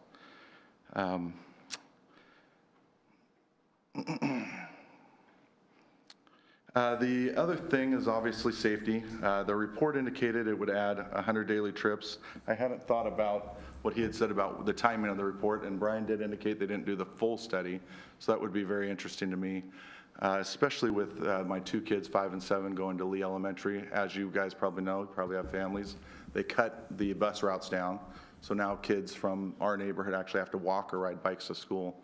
So if you're adding 100 daily trips down that street, and they would have to go down 6th and then walk down Ivy to get there, that's quite a significant additional risk with all those cars going in and out of that neighborhood.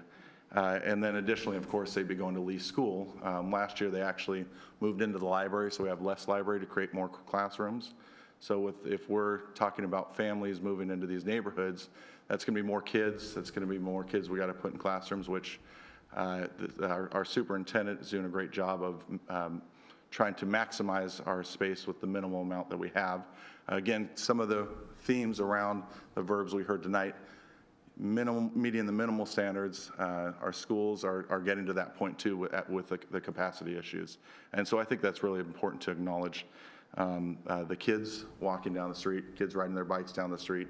I do witness the racing issues, probably not as frequently as my neighbors, but my kids go down 6th and play with kids down the other side of the street, and we encourage them to come down to our cul-de-sac.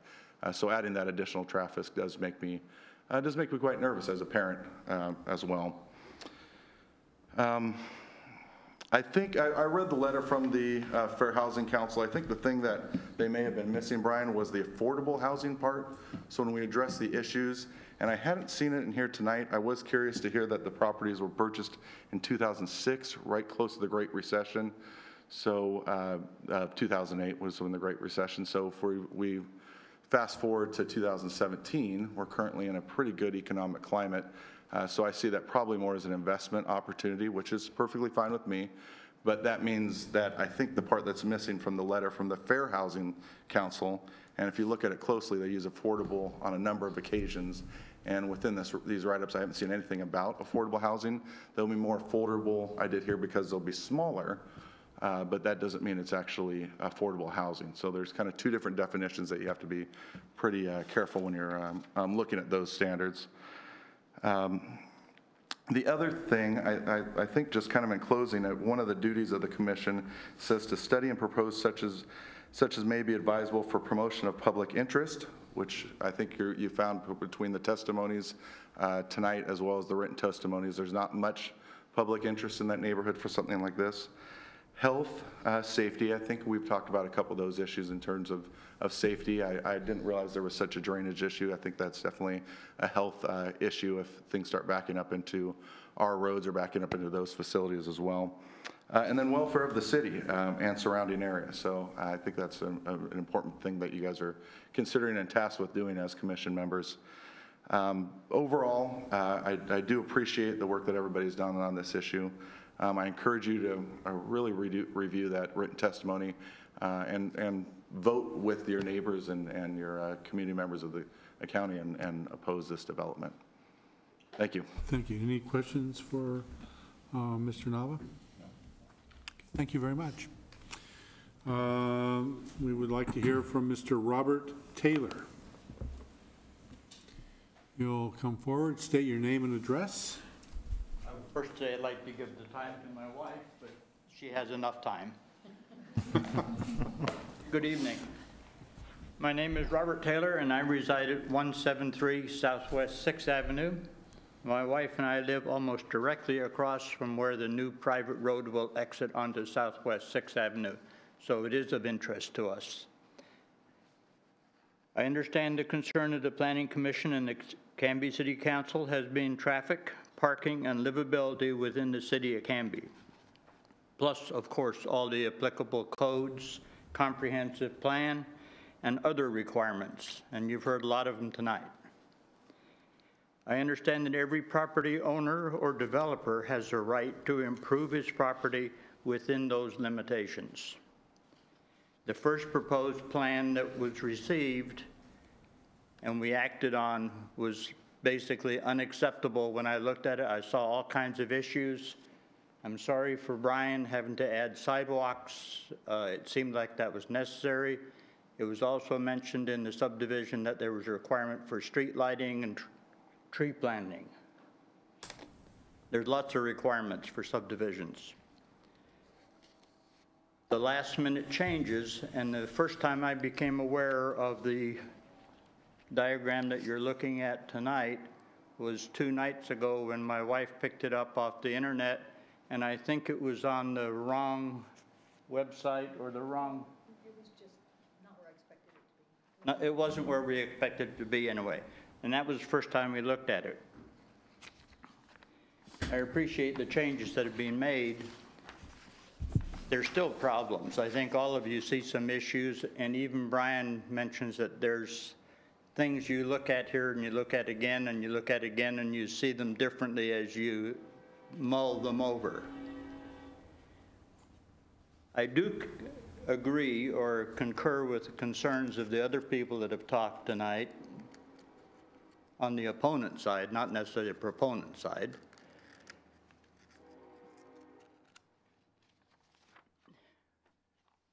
On traffic issue, the traffic plan that was looked at originally had 42 traffic exits or ingresses onto Ivy Street, and it changed to 142, none of which go out onto South Ivy Street. All of them now exit onto Southwest 6th Avenue. And there's all kinds of issues with that. There's a jog at the start of the entrance into the private road.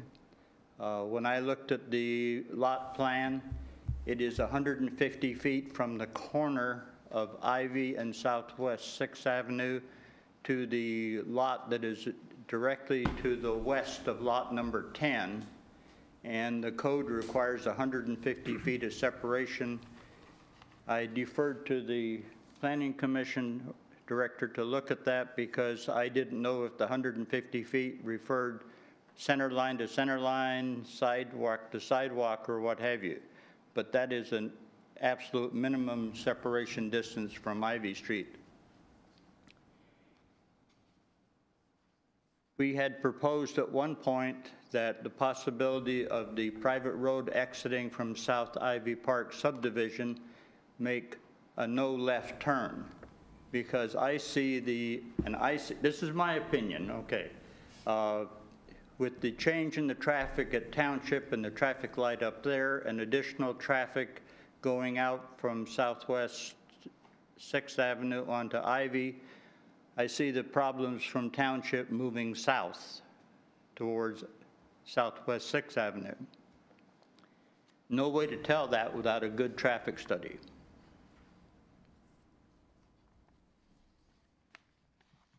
There is a parking lot or a parking strip for lot number 9 that is well within 100 feet of the corner, and Mr. Brown mentioned that no parking possibly could be designated from the corner towards the private road that exits from South Ivy Park.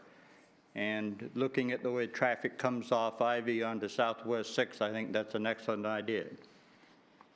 As far as parking, there are 4 off-street parking sections on lot number 12, and it kind of makes me wonder why the person that purchases that lot would want to give up that dedicated land for parking spaces unless he has 8 cars or a couple of boats or what have you.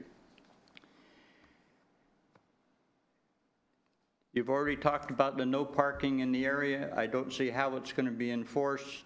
Canby law enforcement doesn't deal with private roads. We talked about livability as being one of the requirements for the Canby City Council. And the lot sizes in here, taking a look, for instance, at lot number 10, which is the one directly to the east of the entrance onto the private road. That private road runs directly along the lot line of the lot to the left, which I assume is going to be fenced. And when we talk about roads, the road in the area is the catchment basin for the stormwater and the two drain systems. And I'm not an engineer. I have an engineering degree. I'm not an engineer. But it looks to me like the stormwater drains are picked up on lot 11 and 12, so they have to be the lowest spots in the entire subdivision to capture the stormwater runoff. It also implies that the road has to be curbed all the way to prevent stormwater from running into the neighbor, for instance, the first lot to the west of the entrance there. There's issues all over, and they can all be resolved, I'm sure, and I'm not against what's being proposed here. We don't like the idea of the traffic, obviously, but it's going to happen anyway.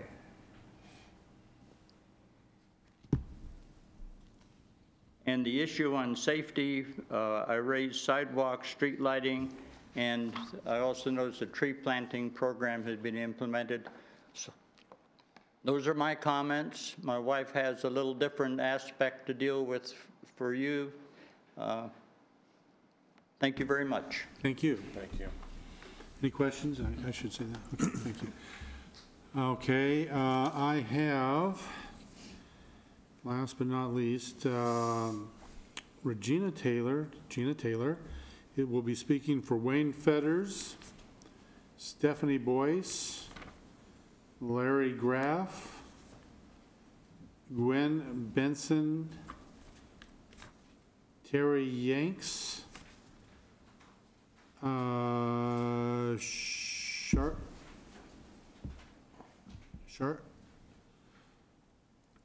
Another, I can't read the handwriting. Is it Charlotte? Charlene. So, Regina, you have all of those people, and you have 35 minutes to, and I read all of your stuff. Just it wasn't a waste of your time. This is going to take that long. Don't worry. Okay, my name is Regina Taylor. I live at 173 Southwest 6th Avenue, where I am the property owner. I had submitted my comments to the planning staff by the September 27th deadline for the land use application. Alan had made some design changes after my comments were submitted, so I've provided you a one-page document that updates what you've already read that I provided earlier. It's just one page, front and back. A copy for everybody. Oh. Give me just a second to pass this out. I didn't know what this was. I want to thank the planning staff and Alan for the recent design changes to the proposed subdivision, which now includes the sidewalks and the clustered garbage bin area. I really appreciate the efforts that were required to make all these changes available. Regarding the staff report, I would like to make the following comments. Lot sizes and lot size averaging in the R1.5 zone. Page 11 of the staff report says, a minimum lot size of 5,000 square feet and a maximum of 6,500 square feet is allowed under the provisions of the R1.5 zone for single-family dwellings, and advises that lot size averaging is allowed for the single-family homes, but also says the planning director has determined the lot size averaging should not be applied to the 4 common wall units. Page 13 of the staff report indicates that the criterion of lot size and lot size averaging has been met with an average lot size of 5,646 square feet, and only one lot is below the minimum lot size standard. I disagree with this statement. The handout that I have given to you shows the Canby Ordinance 1618-030B1A, which says that the Planning Commission may approve an exception to the minimum and maximum lot area standards as a part of a subdivision or partition application when all of the following standards have been met. It indicates, it's right there under the little number A, it indicates the average area of all lots is exclusive of, that means to subtract, the land in public areas and areas in which building is not permitted under local, state, and federal laws or regulations to obtain the lot sizes to average. Examples of areas designed for public use in a subdivision are parks, sidewalks, and visitor parking areas. This proposal has no park, so sidewalks and visitor parking areas. Canby's local regulations that prohibit buildings within a planned right-of-way of a new street is 1686020.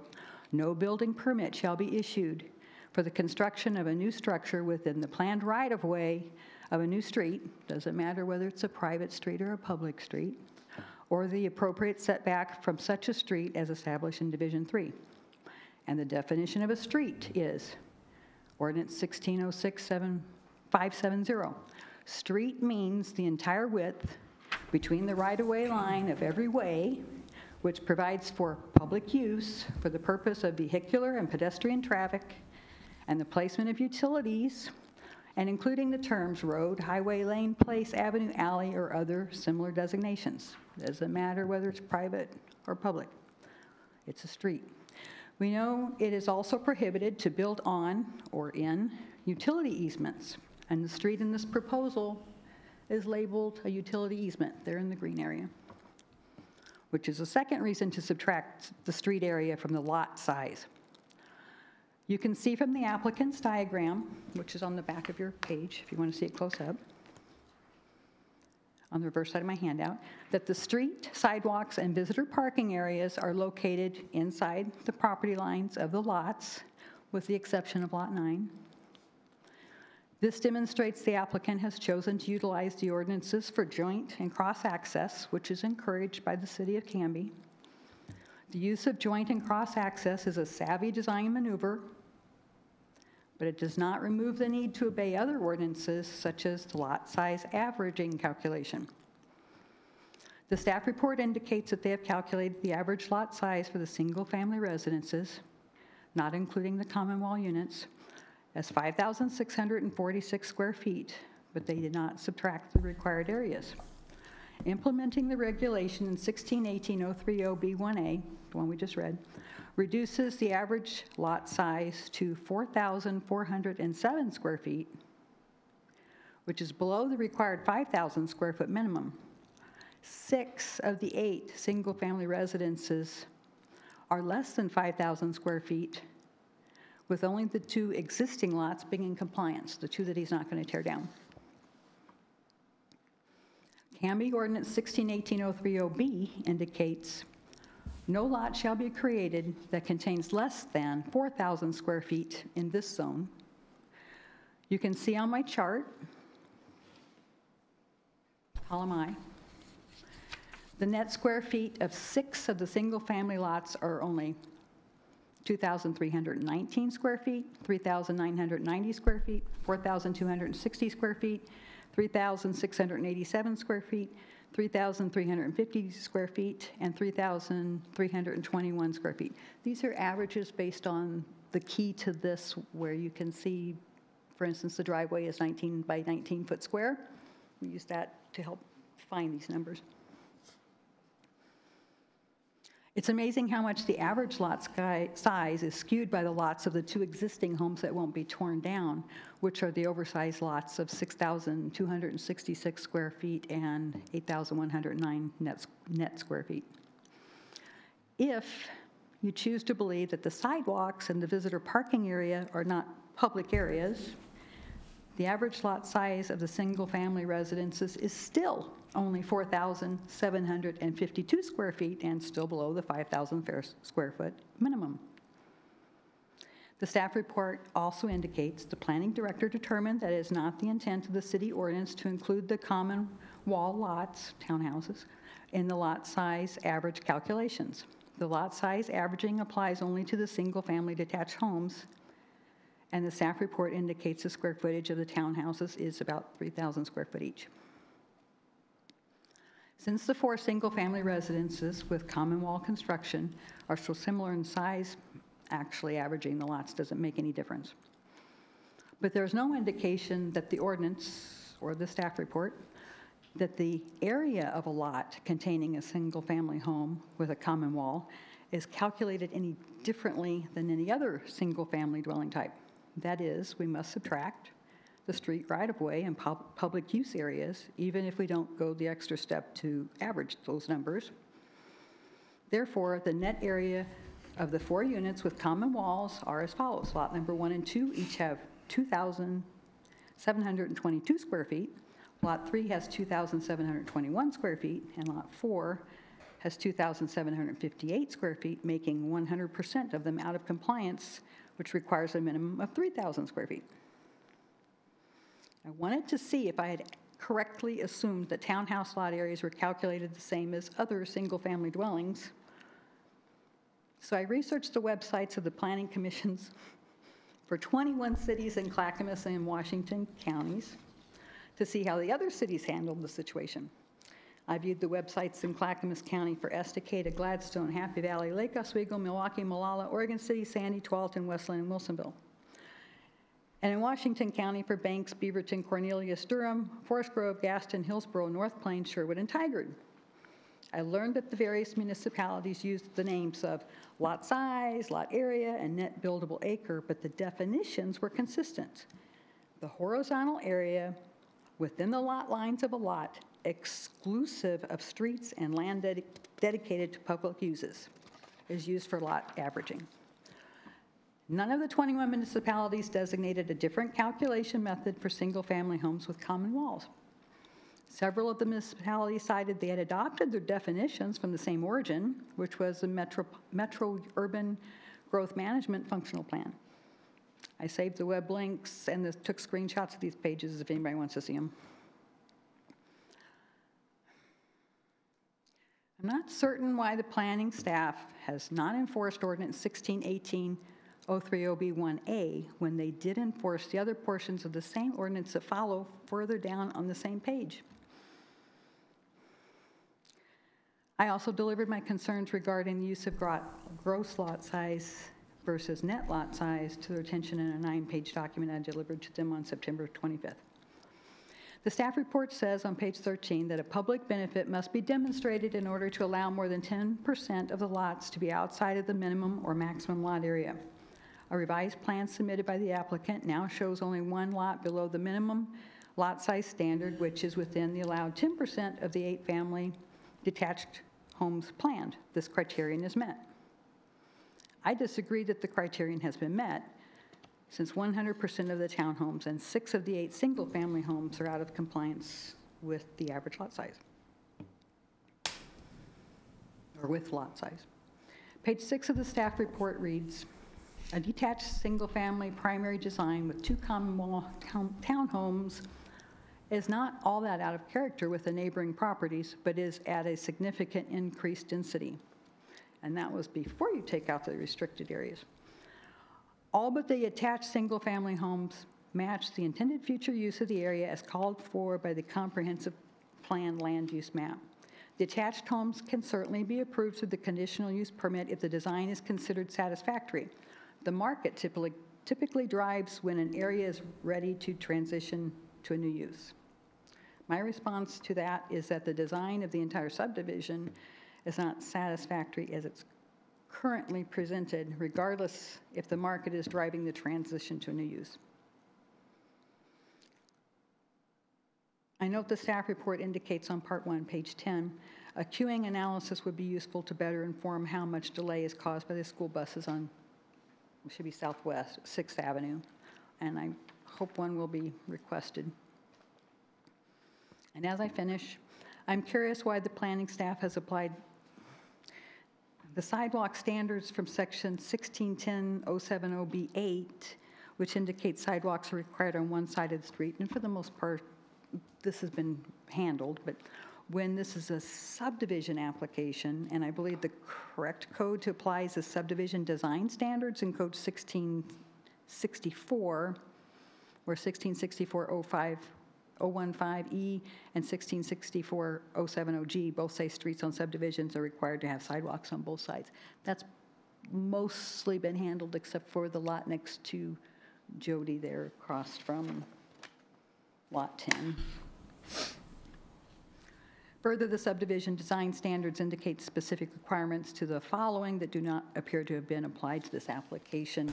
They're all in the subdivision application, which is 1664, but street alignment, that little jog at the beginning, I think we're going to have to allow that because he has to have access to his lots, but that's not specifically allowed. Intersection angles, marginal access streets, which is screen planting against Ivy Street on the backside of those homes.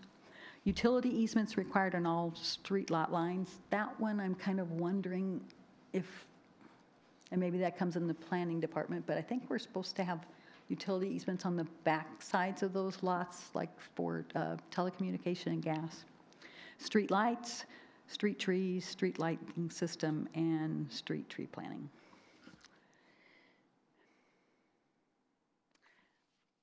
I know there's been a lot of work done on this, and I really, really appreciate the Planning Commission staff and all the work Alan's done too.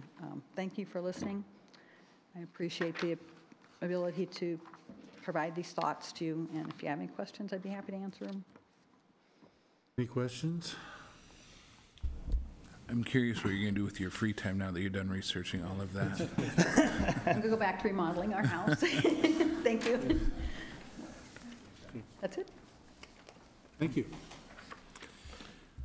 Are there any other opponents that would like to speak?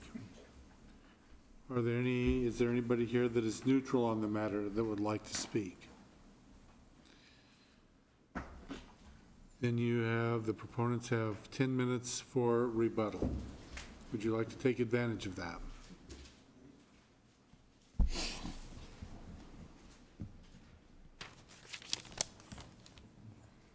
Alan Manuel again.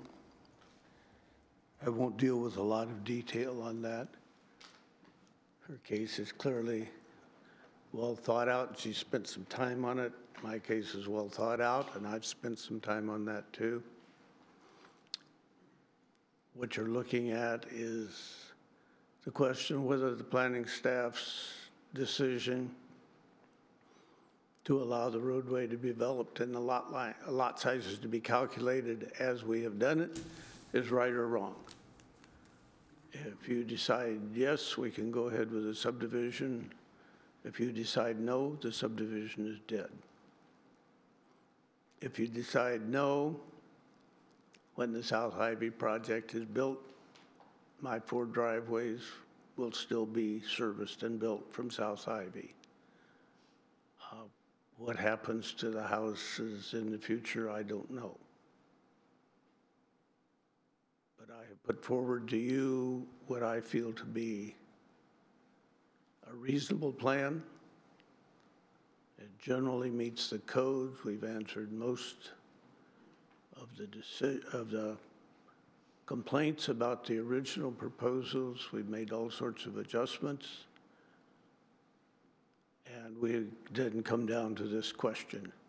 Are we going to calculate the lot sizes like I've calculated it and the staff has calculated it, or are we going to use Ms. Taylor's calculations?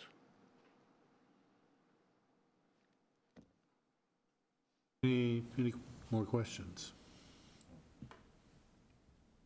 Thank you very much. Thank you. At this time, I will close the public hearing.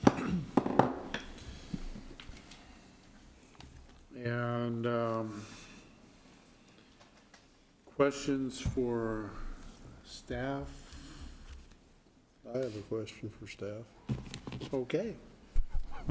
Whose calculations are right, Brian?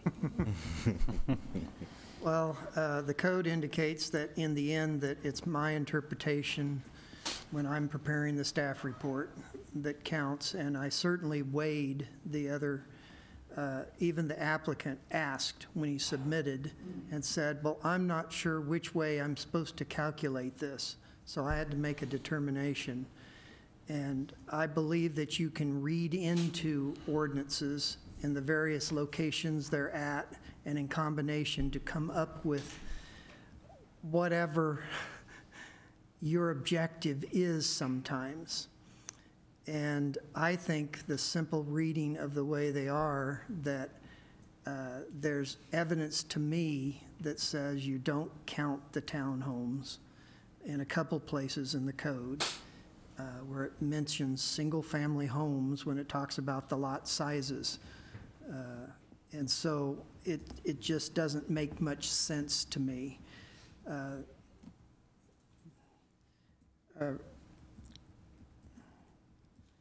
trying to think.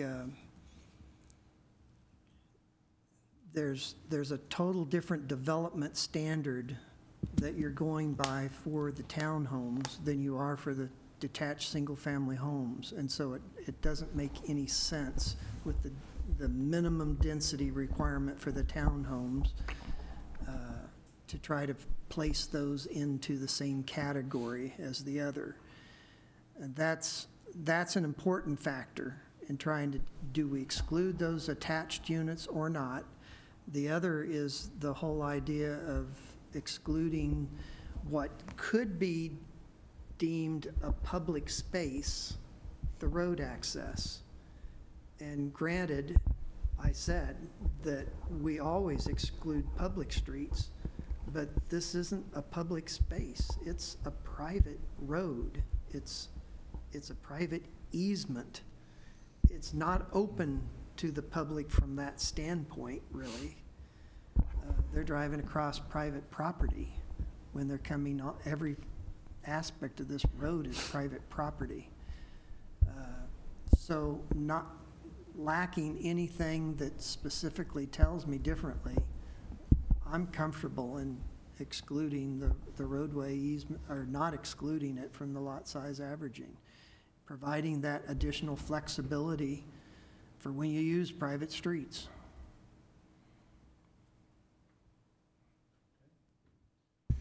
Any other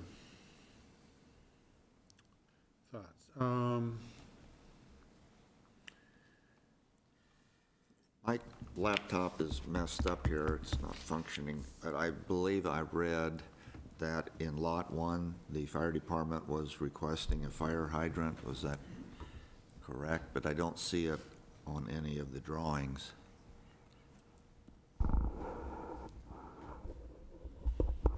I can't answer that. I don't know that detail. You know, the fire department gets what they want when they say where fire hydrants are going to go. And so there's really never, ever been a question about that. I was just wondering, because we show all the service poles and power and everything else on here, and then we do have one note, fire hydrant 190 feet south, but yet it didn't show up in the subject property we're dealing with tonight.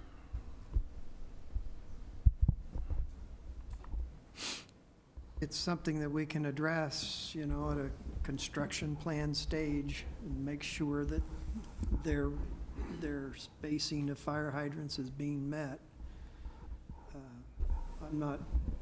I didn't have time to absorb where the water and sewer lines are and all that kind of stuff, because all those utility indications were that they could easily serve this development, and they will do that in their final construction plan.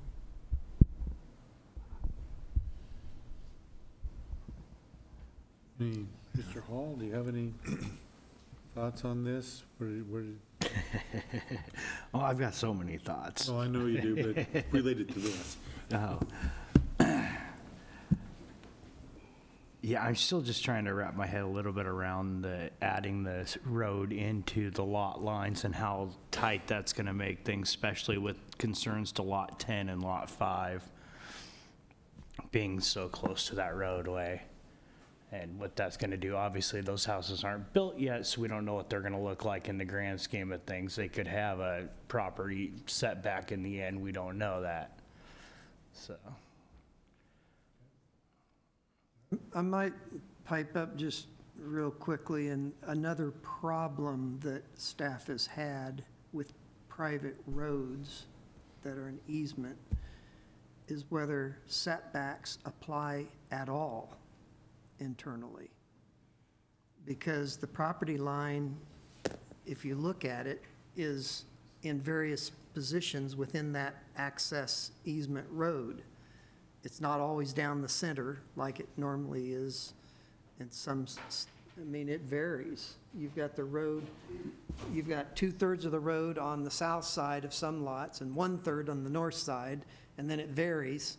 And so some lots have a lot more road in them than the lots on the other side. And setbacks are from property lines, always. And so they don't make a lot of sense when you do the front setback, because it's not a center line. And so we have a trouble actually doing that. But I'll give the applicant credit, and he provided actual setbacks of 20 foot that you would see in a normal public street, when he probably didn't need to. But he's not the developer or the builder, so. Well, but we're going by the plan here and trying to figure out what's going to be allowed. And so, yeah, I mean, it is kind of a gray area that we've struggled with. It's another one of the issues with private roads that are done with easements. It makes applying setbacks somewhat, I mean, we can still do it if we do it from the property line, but they don't make a lot of sense, at least the front setback.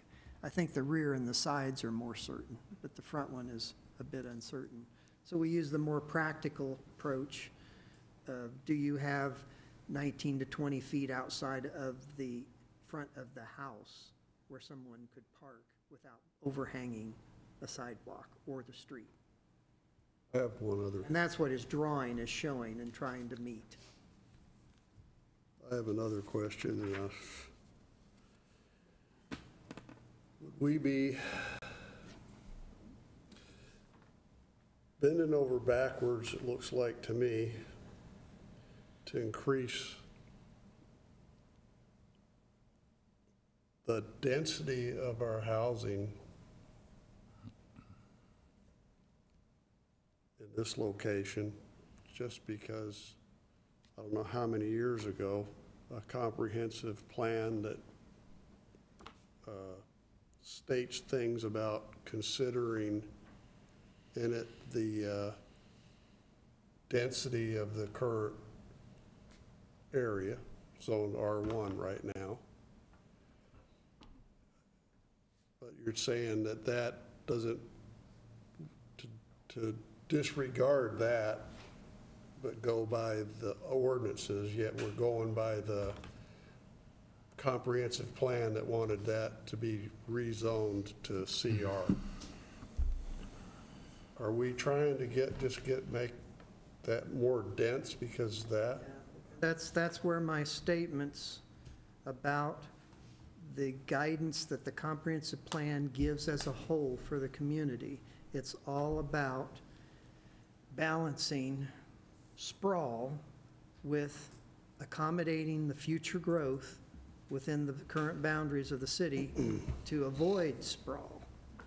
And if you're going to do that, you got to put those extra 10,000 people somewhere, and you can't keep doing it on 10,000 square foot lots, or you're going to have to annex and increase the urban growth boundary and sprawl.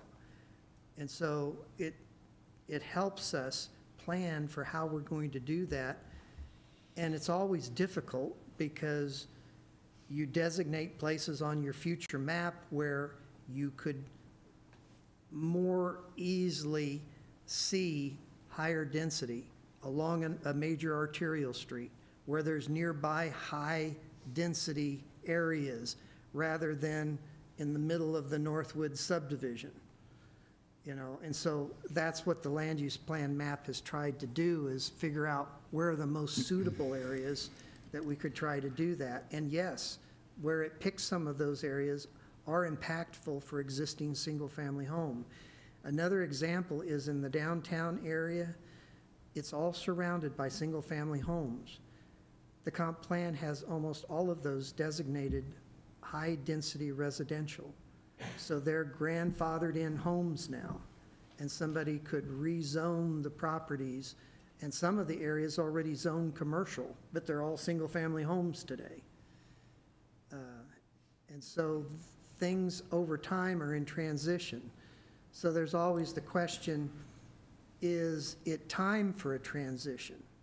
Well, the applicant seemed to think so because he's planning on demoing at least one of the homes. When the value of the land is greater than the value of the structure, the natural market, the capitalistic market says, hey, there's a higher and better use of this property.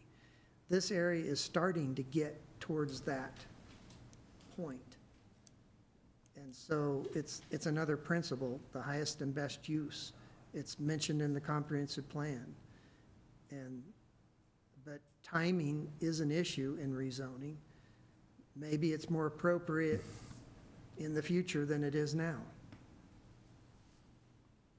But the comp plan says at some point, this area is suitable for higher density. It doesn't say, it generally says in the policies, a medium density. Well, that would be what he's proposing with the detached single-family homes on small lots. It might not include the townhomes. Rick, you have some thoughts? Well, a few thoughts. I definitely understand, Mr. Manuel, you're trying to maximize a very hard lot or number of lots put together, and I think that's certainly you're trying to fit whatever you can within the codes, and it's our premise here to follow those codes in our decision making. But I do see some certain safety issues here with this and the roads and the way they're trying to be put in the roads, and I understand that it is a private road. I think from a zoning standpoint, I think that's, if we feel it's time to rezone, then that's something that we together can vote on. But I do think that I'd like to see a recalculation on the lots and make sure that this is something that we really want to try to stick in it. To me, right now, it feels like we're trying to put a square peg in a round hole. Well, I have been on the Planning Commission now, I think 5 years or something to that effect. I've never seen such a outpouring from the community against a proposal. And to me, that irregardless of the other factors involved, the time the office has put into building this packet and the work the gentleman that owns the property has put into it, it just doesn't feel right. I agree. Square peg in a round hole. I'm not for it. Speaking to the mic. I'm not for it. Kind of like what John said, I think it's we need to mention the all of you that came to testify tonight. I think that you guys should all be proud of yourselves, whether for or against this. One of the things that we deal with as a planning commission isn't necessarily our opinions of right or wrong, but does it meet code and doesn't work. And so sometimes our hands are a little bit tied on what we can do. And so hearing the testimony from all of you, whether for or against, is very helpful in making a decision.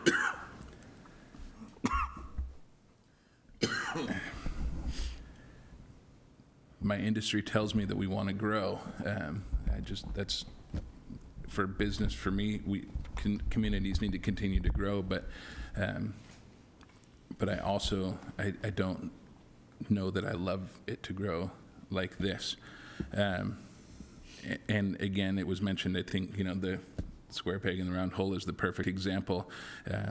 Mr. Manuel, you did a fantastic job trying to make this work. You guys did a great job trying to make this work, and I can see where you're coming from and why it makes sense. But I also don't know that, I think it's a little too confused. And so unless somebody else has anything to say, I'd like to make a motion that we postpone the approval until we can clarify some of the confusion, whether we need to recalculate lot sizes or whether that is some research done to determine if this actually meets the comprehensive plan. I just don't know that right now is the time to approve this. But I don't know that it's I don't know that it should be dead. I think that you could possibly revive this, but I'd like to make the motion right now to postpone.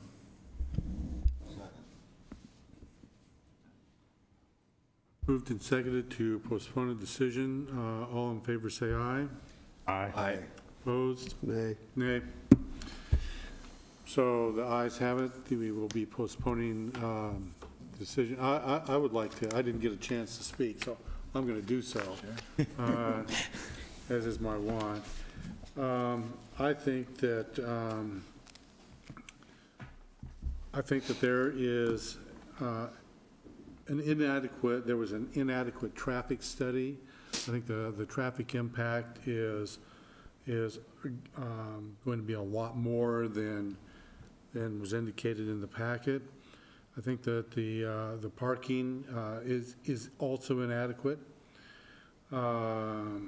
for the number of people that are going to be moving into that area, and for those people that think that they're going to.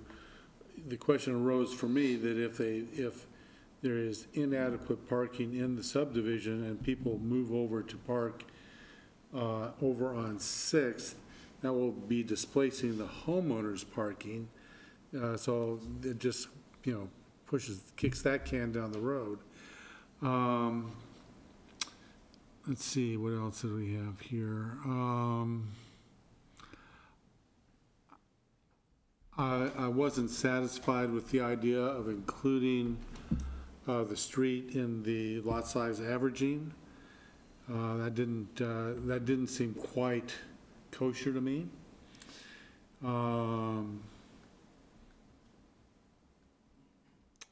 And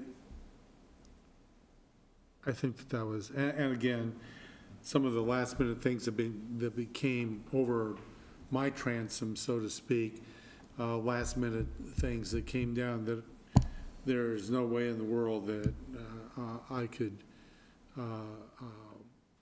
read, understand, and put it into context. Some of it was at the last minute. So that was my reason for voting no on the postponement, because I would have voted outright no. So. But we have postponement on this. So I need to ask you a couple questions. Unless you postpone to a date certain, it makes a necessity that we would have to totally re-advertise this and basically start over in some way.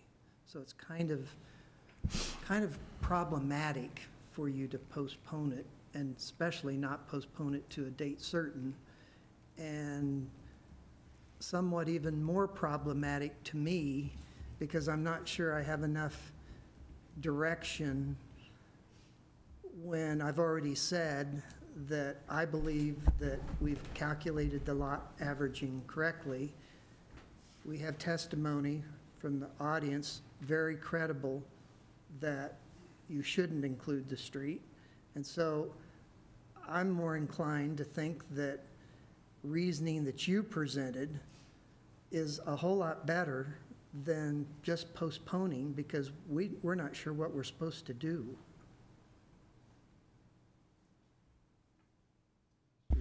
I'm not sure that if I sit down with the applicant, what we're working on, other than, it sounds like to me, to come up with a different way to do the lot averaging. And if we do that, then that gives the applicant maybe an opportunity to redesign it and basically come back with fewer lots that are larger. And if that's what you're after, then, I won't speak for the applicant, but maybe he is for the postponement. Is there any chance that we could do it to a date certain? Can I mention something here? Yeah. I would have been an outright no as well. I think that this is a really because of all the work in there, and I think it's a really difficult decision, but everything, as far as I'm concerned, meets all the minimal criteria. And it's kind of a hodgepodge. I'm not uncomfortable with the street. I'm not sure about, I know you've made the decision that you don't count the lot sizes. I mean, you count the private road in there, but when I've read the stuff in here and that lady that testified, I'm kind of confused. We're using the comprehensive plan here, but then saying not to use it in another place. I think it's a hard decision. I wished, I'd like you guys to reconsider and do an outright vote. Either that or give us some direction that, are you willing to consider a redesign that has fewer lots? Well, since I made the motion, I will say that I don't want to reconsider to an outright no, because I do think the applicant has put in a lot of work to it. I just don't think that it currently meets what that neighborhood needs. The reason I want to see it postponed, and I'd be happy for us to come up with a date certain in the future, is just to clarify some of the things that are a little bit foggy to everybody, having to do with you know, the comprehensive plan and it being so old, if that actually works for the rezone. The lot line adjustments, I would be happy to, I mean, if the applicant would be willing to, for a reconsideration of the number of lots. I guess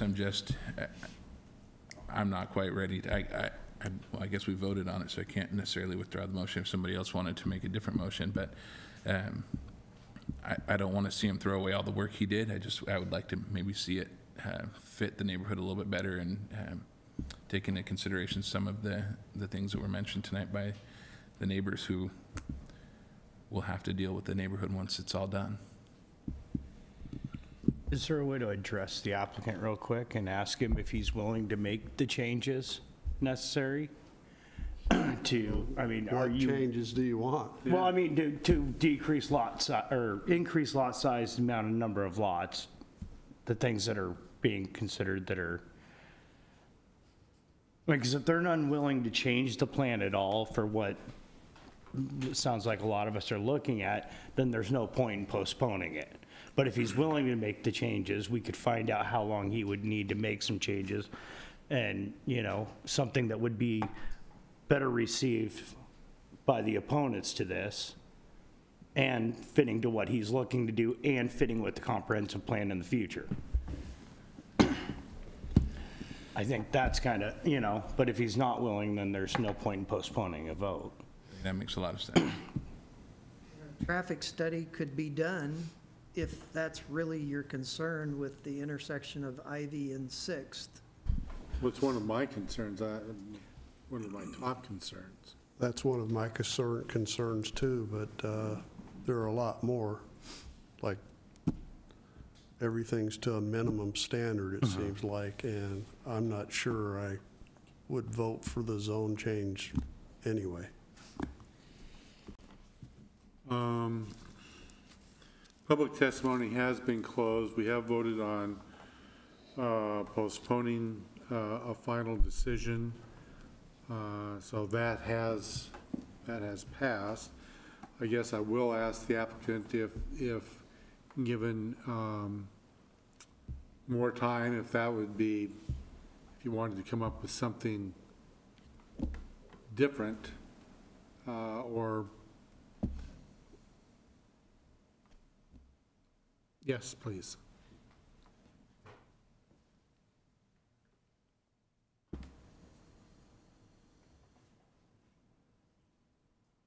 Manual. For better or for worse, a project like this by money.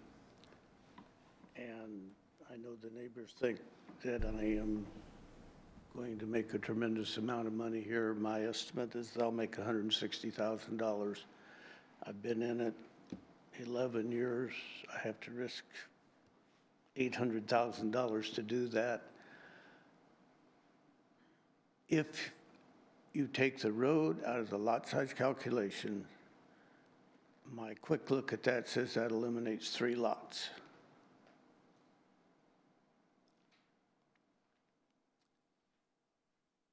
I would be fooled to try to do that.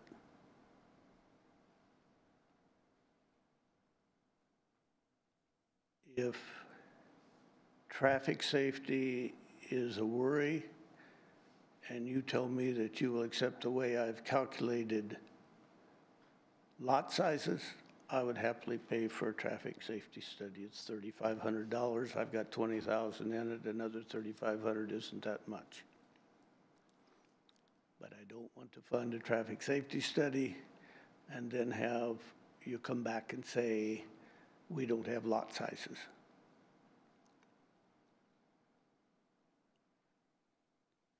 So pretty much as it stands, if you cannot use my lot size calculations,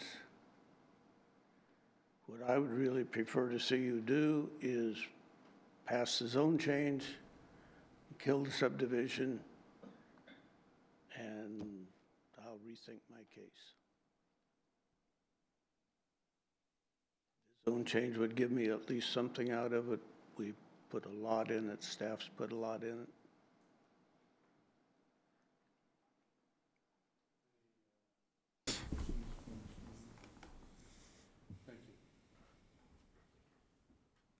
So here we are.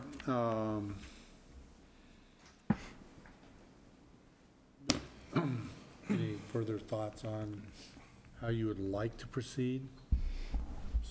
At this point, if he needs 12 lots to make this work for his benefit, I don't see us getting around that right now. I think we could vote today and not postpone the vote and give him the zone change, but not the approval of the subdivision.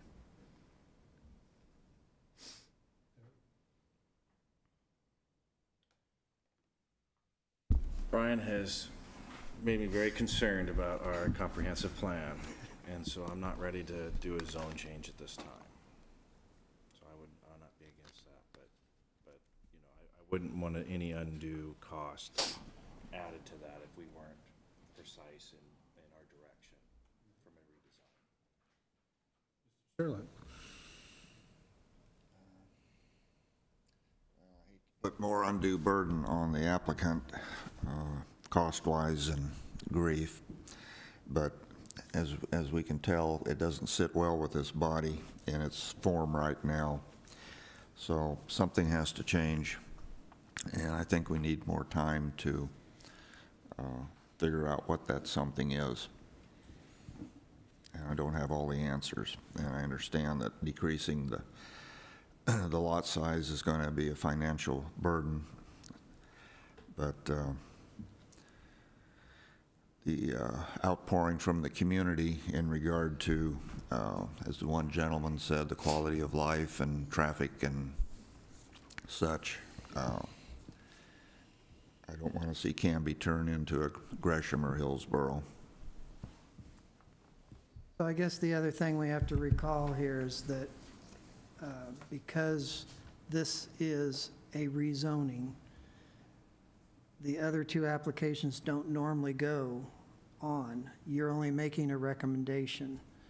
And so the applicant has that option to continue on to the city council with this package and see if the results are the same. And so, I mean, you've postponed it at this point.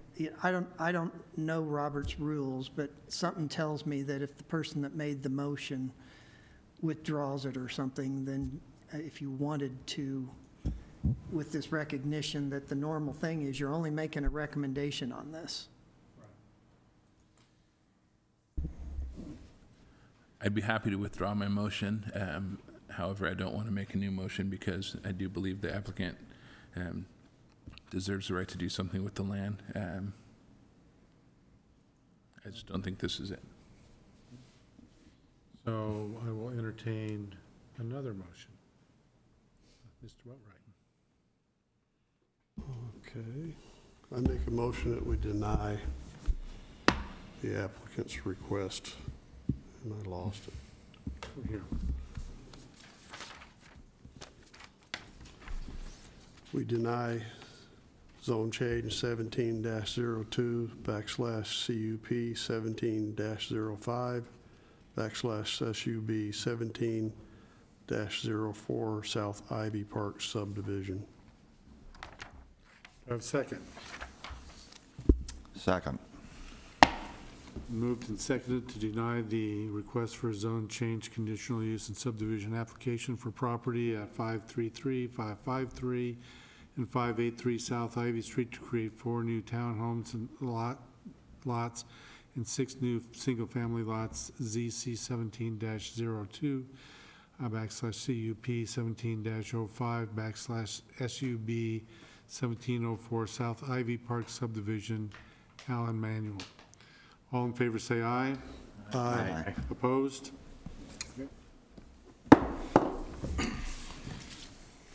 Okay, so final decisions.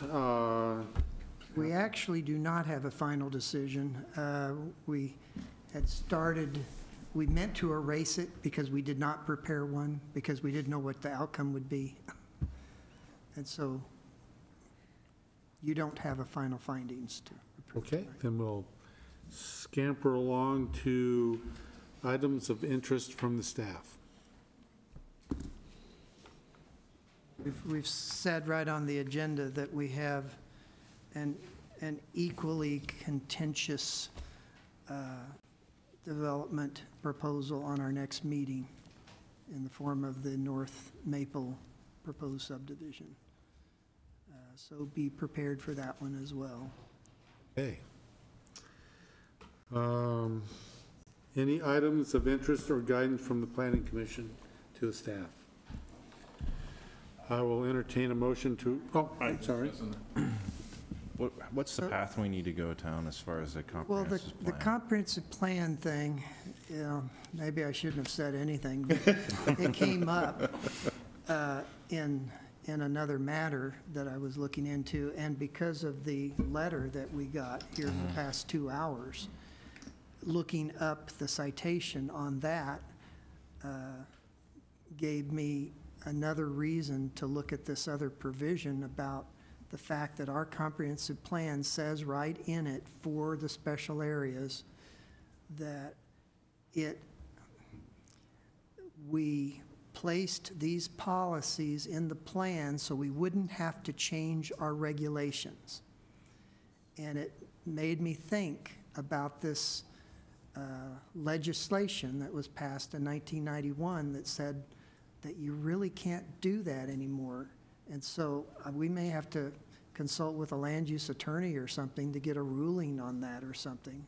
And it would mean that our comprehensive plan is now somewhat out of date because that was acceptable when it was done, and I'm not sure it is anymore. What's the process we go down to want to relook at that comprehensive plan or get an updated plan to that? Well, if you want to do that, that's And we are in a big growth, so. That's a big process, Yeah. and you'd have to make some sort of recommendation on towards the council, because that takes big bucks and money, et cetera, and so they'd have to start prioritizing of when that should be done, when we would have enough manpower to do it. You usually work on those things in a small community like us when you don't have the pressure of the building that's going on. It's never a good time. It's never a good time when it's really high economy. It's something you work on when the next recession comes. When we don't have dollars for it. Yeah, that makes sense. Do we need to have a working session? I don't have enough knowledge around that. I'd like to learn more about it. I mean, if it's important enough to you that you think we need to start working on a comprehensive plan or something, update. I mean, this would be. At least like to understand what that is. And I can print off just to start with and send you the provision in the ORS that raises this issue. Okay. I'd like to personally see that. I mean, I'd like to understand a little bit more of how outdated it really is and if we Because really. this is just one little Sure. aspect that we're talking about, where it says, these policy statements are the force of law that your ordinances are. Sure. And I'm not, and I think this provision says you can't really do that after 1991. If I'm reading you right, what basically that's saying that we really Doesn't mean can't- that you can't have those policies and stuff. It means if you want to enforce those statements, you have to have a corresponding ordinance provision that does it. We don't have that. And we don't have that for some of the statements that are in that special areas of concern. Because they know. chose not to put them in the code.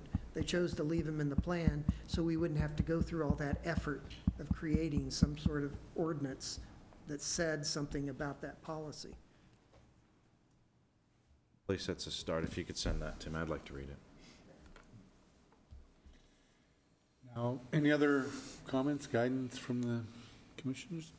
I will now entertain a motion to adjourn. Motion that we adjourn. Second. All in favor, say aye. Aye. Opposed?